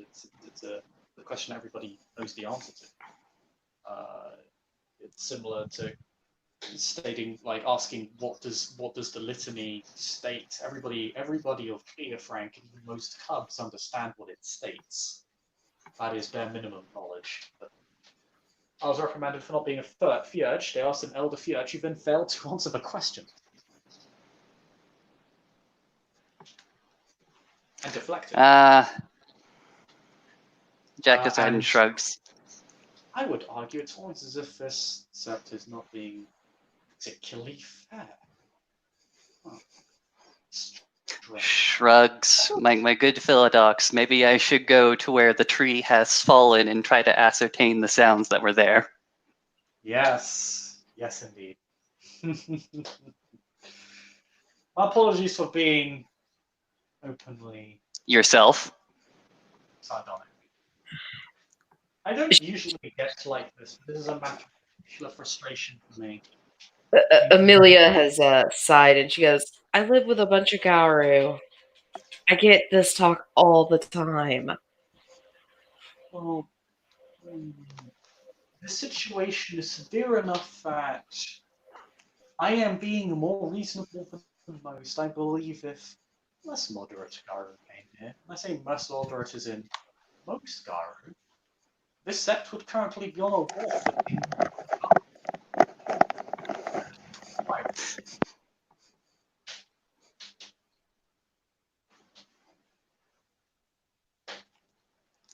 And I'll be blunt, the only reason I have not decided for such action is because I'm not suicidal. I was going to say, if you're really this upset about it, perhaps you should go talk to my dad. Who is your dad? She smiles and she's like, his name, if I said his name wrong, forgive me. I'm pretty sure his first name was Adam, though. Yeah, Adam Two Rivers. Yeah. Adam Two Rivers, and I believe he's on the Elder Council. I believe the Elder Council was present. OC, did this person actually speak and have an opinion? Adam was not there. He is a Theurge. He was one of the only Elder Council not present, as half of them are Theurges. No, half of them are Philodoxes. Yeah, she's like, while he's not a Philodox, he does usually get stuff done when it needs to be done. I do not recall him being present. Again, strange. This was supposed to be a gathering of Philodox, yet I am noticing an increasing number who were not at the gathering. Thus, again, bringing into question its purpose. But I may speak with Well, her father's not a Philodox. Her father's a Theurge. But there were Theurges present. Only one. Only one who spoke. Only one present, I believe. That was Alexi. All of my other NPCs were Philodox. Two Theurges present. Samara was also present because she had met his children, so she had a stake in this.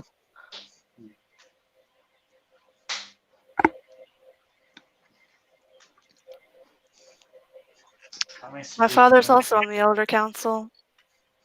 I may seek to sway. Again,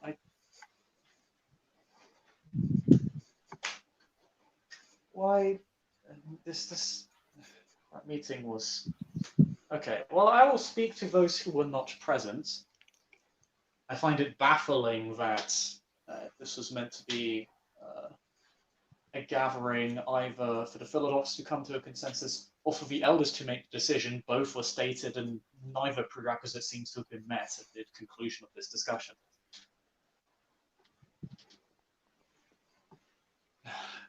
He kind of covers his hand. He covers his face with his hands because it just kind of comes across as exhausting for him. he does look just irritated and annoyed and derisive of the subject matter. So, yes, I suppose I will speak with them. Maybe you give it a few days, let things go ahead and calm and simmer down. From what you're telling me, nobody's making the big decisions quite yet. Yes, well, no, the conclusion of it was that so long. Oh, yes, I believe I missed out one of the best parts. See me. In that, while any couplings that do not produce a metis shall not be punished, seems to be the opinion, the decision that has been made. But again, the purpose of the meeting doesn't seem to have been met, so it's questionable whether a decision was even reached or how legitimate that decision was.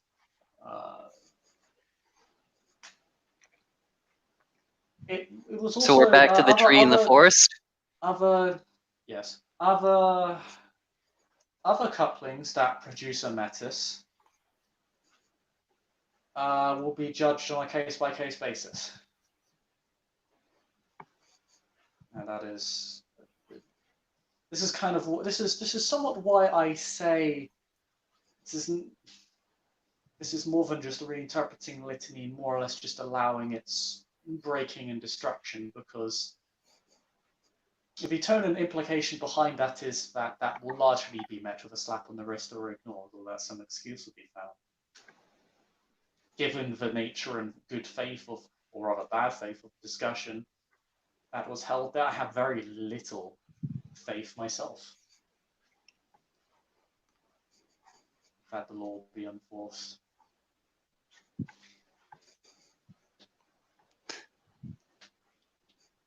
Because really, there are very few exceptions to this law. There's the obvious one, which was openly discussed at the gathering. I think it is safe to say that I will not be upholding these discussions at this gathering. I will not support them, and I will not judge with those ideals in mind. I'll stick to my own reasoning, my own ideals. This is what I stated at the gathering, that this idea that one can create a baseline consensus for expressly stated tenets of the litany. The SIPs have their own localized laws and such. Even some interpretations of the litany. Every tribe has their own interpretations, after all, but there is always a degree of moderation. There are sometimes fringe opinions held, but they are considered fringe. This is being considered as if it is not extremist or a complete flagrant disregard of the law, which ironically is untrue, because everywhere I have even heard this proposed, it has generally been in jest and generally been a fringe opinion. Only one tribe, not even the children of the Gaia, really uphold this opinion to the extent this sect does. The Gaia are considered radical progressives. So when one is stepping beyond even the confines of what most children of Gaia believe in, that is cause for concern. Jack's just going to go ahead and shrug. Well, far be it from me to be as well-worldly as myself and know all the various nuances of the litany according to tribes and septs, but you may have just found yourself in Wonderland. So at this point, Amelia will take a few of the empanadas, put it in her own personal bag, leave the rest for Jack. Stand up and she goes, well, I'm headed out. It was nice meeting and bonding with all of you, but I have a date. I'll tell the night horses you said hello, and we'll leave. Well, that bowl of empanadas is going now into a very, very smart messenger bag, which also goes ahead and is a fetish magpie. Lovely thing. Enjoy your meal. I do hope that he doesn't mind getting grease all over everything in that bag. It's fine. Empanadas are greasy. So So yeah, if you guys keep going, that's fine. I gotta drop. I'm gonna go start dinner because it's 7 p.m. here. Mhm. So I will have my phone on me if y'all guys need to run anything across me. I should be able to reply on Facebook. I love you all. Bye. Love you, Jessica. Love you too. Are we going to get to Let see me a go ahead and Christmas? ask. Hold on. I saw Bishop's camera turn on. I need to see this. Okay.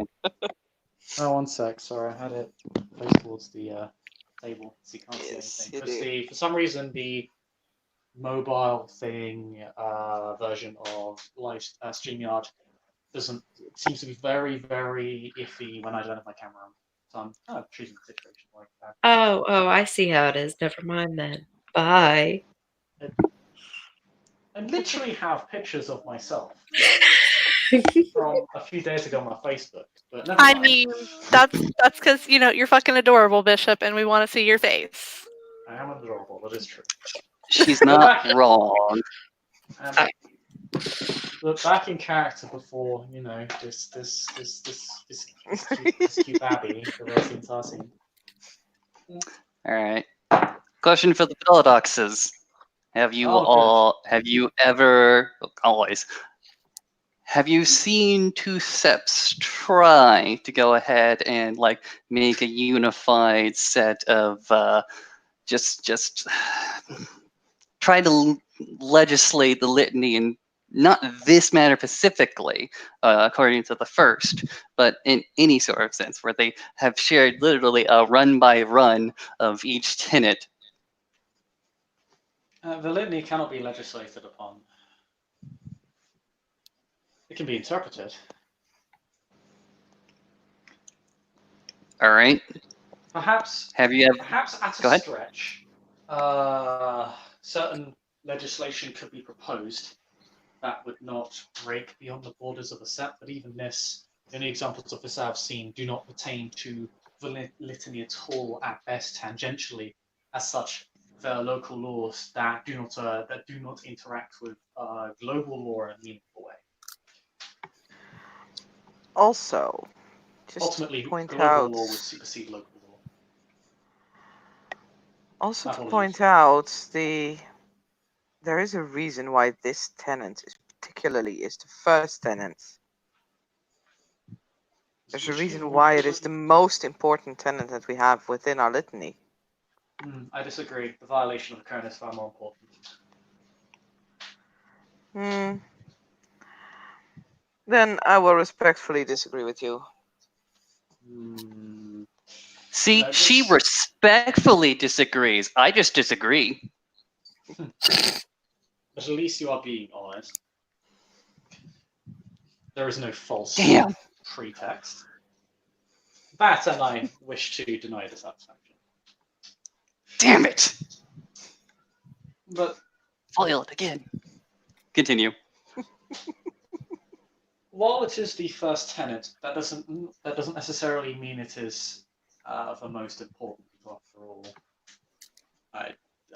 I consider the sanctity of a cairn is the final one. Without the cairn, it is more definitive. It is more. I consider it far more severe.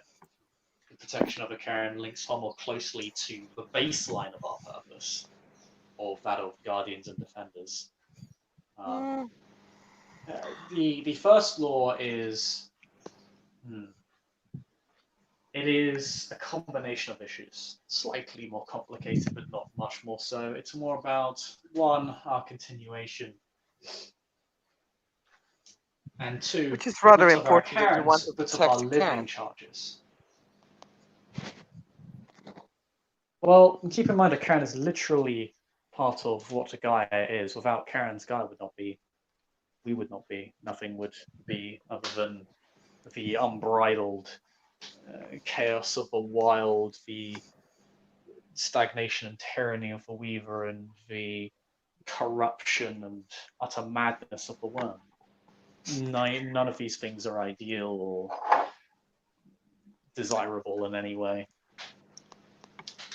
I agree with Hold you on. that the last tenant is definitely important, but I guess this is why it is a good thing that we have more than one Philodox to interpret a litany and to determine how Yes. we should read it. Yes, there should be varying opinions on interpretations of the law because not one person knows my correct opinion or the appropriate judgment at a given point. We were created with our own malleability in mind. Yeah, I agree with you with that full-heartedly. There's a lot of things you've gone ahead and said which make a lot of sense, but the idea that Gaia would not be Gaia if we did not have Karens is a little bit off for me. It is certainly important for us, the Sept, and generally as the nation for us to go ahead and keep these places safe, but to go ahead and presuppose that Gaia would not be Gaia without it. Karens are understood to be the lifeblood of Gaia, yes? It is why we defend them so severely. It is why the worm seeks to bring them to complete and utter destruction in all ways. To an extreme that is not seen in their hatred of humanity. However, they use them as tools, despite them being inexplicably Gaian. But ultimately, a soldier without lands can still fight for his homeland, can still try and retrieve it, where a land without soldiers will fall. This is true. But this, keep in mind, the discussion had does not necessarily pertain to the creation of Metis. No, I agree. The argument was, well, as long as Metis aren't created, voids the application of this law, or that it is not a breach of this law. If that is the case, is the argument, and it's an absurd argument, which was largely challenged by tangents and non sequiturs and insults. I reiterate this because that appears to be the standard of discourse on the Sept. And it shows very clearly and plainly the fact that this was merely a false pretext to push an agenda and not attempt at actually hearing the voices of those beneath the elders.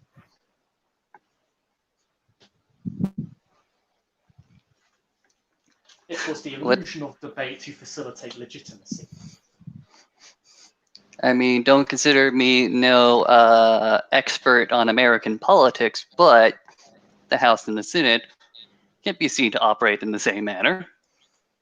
The idea of debate on the chamber floor is largely an idea that is not practiced. Usually it is those backroom deals. Usually people have already decided where their vote will lay. To an extent. United States is an interesting example, primarily because it is highly partisan, but I do not wish to go too deep into what is ultimately mortal politics and veer away from Garu. But you are correct to an extent. Often politicians decide which way they're going to vote before holding a vote debate. There is debate somewhere. Of course. There are backroom dealings, discussions that take place behind closed doors. But even then, even with these debates that do not change how people vote, there is still the expectation of good faith. Which is, generally speaking, this may not be a popular statement, but I believe it is honestly true. Generally, good faith is upheld in these open political debates that one sees on TV in various countries. At least in more westernized ones. I can't really speak for places like the Far East or other continents, but cultures I am familiar with, shall we say. Even if it changes nothing, the fact was that the debate was still upheld in good faith. All parties, not just both, but all, regardless of what opinion they have, can feel like they've been listened to. This was not the case. This was obviously a false pretext to push through an agenda with flagrant disregard for people's opinions, other than what was the popular one. Popular laws tend to get passed a lot quicker. I'm a philodox. I'm a judge, and judges are not beholden to popular opinion. An appeal How to the in the majority world- does not make an Go ahead. appeal to populism is dangerous. It is destructive. It is an appeal to the majority in a purer sense than what democracy is. Ultimately, even democracy is an appeal to the majority. But Go. it is upheld on, again, the pretext of good faith. This does not always come to pass. But that is the premise. And for it to even be suggested in any way, for it to be implemented that Philodox should be beholden to popular opinion is not only a fallacy, but absurd and extraordinarily destructive. And not beholden to what people feel is good in the moment, or what a particular location thinks is appropriate for itself. Jack, for his part, is just going to go ahead and shrug, and he is suspiciously close to the Garu with impatience as he goes ahead and extends his hand. Well, far be it for me to go ahead and say what our 4-4-4-4 for expecting the slap back the fucking head. Bunk! Okay, what I was trying to say, do you not believe that during the Impergium, when the tenets of the litany were formalized, that these were not the most popular phrases to go ahead and put down? That is not my point. You can argue that popular policies are more likely to pass more quickly. This is true. This does not necessarily make them any more right or wrong than an unpopular policy. But if a popular policy was wrong, however, it continued to go ahead and persist, let's say into modern times, it is still wrong if there was no reason to go ahead and remove it, or if it did not really cause that much damage. If a law that was wrong persisted for many years, yes, it would still be wrong. All right. In this case, then, what would you suggest? In which case, the law would need to be challenged by the appropriate means, under whatever system whatever system that particular culture exists under, whatever particular bureaucratic system. Goes ahead and nods. Makes some sense. This is generally how things work. You could argue that there is also the alternative that is open revolution, or revolt, as it were, but that is, then we are veering onto matters of war and less legalese. Nobody here is saying that revolution is a thing that we should go ahead and consider, because that would bring untold amount of damages to everybody involved. Not while we are still somewhat on war footing, because there is just a fucking flexural hive just the fuck outside of the stuff that we had to go ahead and expunge, and we don't want that fucking thing to come back, do we? Yeah, this sub should really consider the consequences of its actions, considering there's a hive right next to it. We went ahead and cleared that one thing out, but it could always come back. To be fair, who says this isn't a... never mind. I don't know. The Garo may be too busy fucking each other. Might not have time to actually go out and challenge a hive. You'd almost say that they had that planned. Well, ultimately, we are creatures of passion. Our passions, yes, are part of what make us up.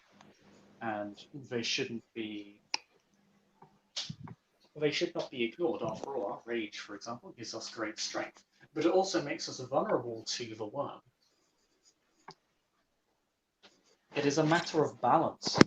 At the mention of the hive, Avery will roll away. She wants no part of any discussion that involves even tangentially that asshole. Yep. Well, they more or less Totally ignoring the kinfolk who's walking away from a discussion that she does not want to have. I mean, rolling, but But yes. I mean, it was a rather facetious statement from me, I must admit. But then again, I'm not exactly. I do not have to. I do not have to uphold the same standards that those Garo at the last meeting completely failed to meet. So, at least I have the Shrugs. honesty to admit it, rather than give nods and insults. Oh, my hearkener of doom, where are you on this battlefield that we call life? And obviously, what's his face? Jack is making an exaggerated gesture towards the sky, as if he was in some sort of Elizabethan play. Ah, I do love classic plays, theatrics. I miss them. I suppose because they represent the tunnel of my own childhood. Smiles nostalgically. I would not be But anyway, able to. back to your point. Sorry, I'm interrupting you. No, please go ahead. I was- As a matter of fact, I think I might just head off and see how my family is doing. Well, yes. Feel free to not inform them of the decision that is not a decision that has been made. I will. Go ahead. I will think about these things that you told me and might see if I can talk to some of the other fellow doctors regarding their viewpoint on this. But This is yes. Well, there's also the matter of some sort of hedge magic with birth control that was proposed that would also aid in this. wait, Not what? breaking, that is breaking of the living. Yes, we are now relying on hedge mages for birth control to prevent the conception of Metis. What? And when I stated that, the response was, "What's wrong with hedge mages?" Ignoring the fact that sorcerers and mages throughout history have been responsible for the draining of cairns. Cairns. And we generally do not exist on good terms with them. That we generally keep our distance from them because they are dangerous, and most of them do not even understand what we fight for. And when they do see us doing what we do, they generally interfere and cause problems. I'm But no, almost now sad we that I want them went for because hunting. yes. Well, no, you missed out on the wonderful revelation of magical condoms. Or potions, whatever the fuck they're using. I have to say, this is the argument I took the least seriously. It was more amusing than anything else. It was clearly stretching for any attempted justification. Again, why I didn't take this. Again, why as the discussion went on, I became more and more frustrated and disappointed in it. And in Nagaru, that supposedly are meant to lead us, but again, I'm not sure if they are, because I'm again not sure if the decision was reached. I know I'm repeating myself, but honestly, the comedy should never get old. It's this entire news is disturbing. I'll have to discuss this with my family, and I'll get in touch with you. I'll be in touch with you because, well, the simple truth is if things do not change very quickly within this set, I'll find myself leaving. Although I cannot guarantee that there will not be a visitation from other Garo with a much different intent than what I have. As it is what I would expect when this news starts becoming public and starts spreading across the country. Yeah, I need to. This is problematic. Well, Would not surprise me Well- because these axe elders do not find themselves elders much longer. This is troubling. It's dangerous, and it endangers this sept and by extension its camp. But now I'm engaged Oh, in hark! conjecture. Oh, hark! Where is my storm crow? To forever hearken my doom. Turning towards the other Philodoxus. My lord, my lady, I must depart. I must bring to my heart everything that has been revealed and spread it to my mind to make sense of it all. Goodbye, goodbye, goodbye. He'll like do the sidestep backwards, backwards, backwards. He won't go ahead and present his back to you because he's at You're least like a somewhat hat. respectful before disappearing. Ugh.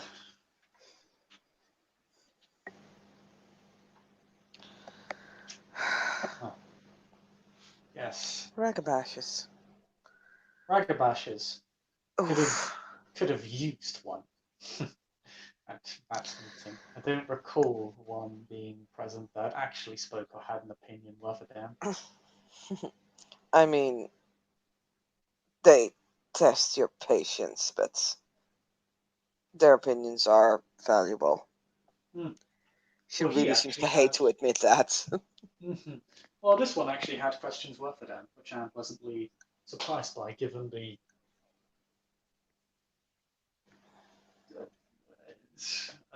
utter craven ineptitude that I've witnessed so far. And I've been here again. I've been here about 2 days and have been a part of one meeting.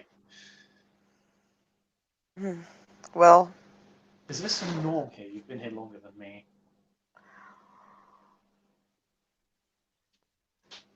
I must say I've seen very little of the political structure of the Sept. Well, I haven't been here very long, but from what I hear, there's a Sept Alpha, but then there's an Elder Council. Yes, so I've heard. I don't understand the structure.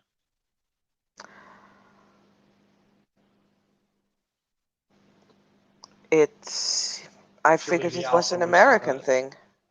Well, I thought it was well.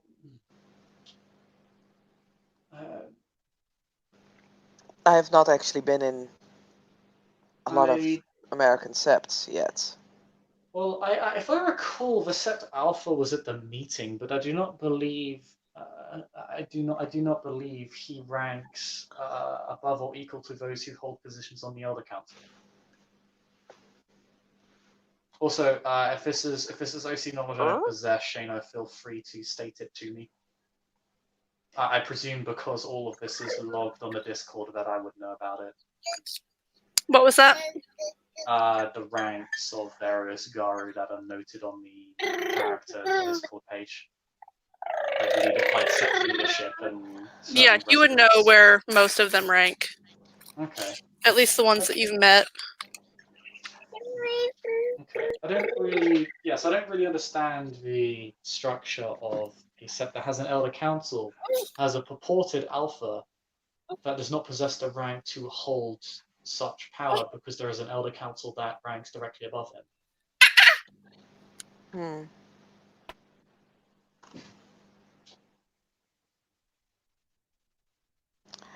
I've never heard of Surely by such a this thing, but surely by this logic the set alpha is of no consequence and one should simply discuss with the elders when it comes to matters of set leadership. This is what I'm trying to pass. What I don't understand. I don't understand that there is a Sept Alpha, a leader who is not a leader of the Sept. Because there are perhaps those we should that. ask the Alpha himself instead of Yes, I believe this is going to be presuming. necessary because I am concerned that this Sept looks frankly weak. Despite the rather, frankly, enormous numbers of elders and macros present. This Sept should Well, be one of the strongest in the world. But would you like to come and, well, meet my family? It's just yes, my I think I sister and. shall. I would be grateful, yes. Good. I can definitely use my shower now. I feel even more dirty Yes. than when I just come out of the woods. Well, I certainly needed one after that meeting. Yeah, it does bring a foul taste in the mouth. Mm. Well, I'll show you the way. And they will pass this woman on the way out. Oh, is Minnie's gonna ignore the ever living shit out of that person? Sorry. As Terminal Decree just passes her, he just says good day. But he's just walking with the scene.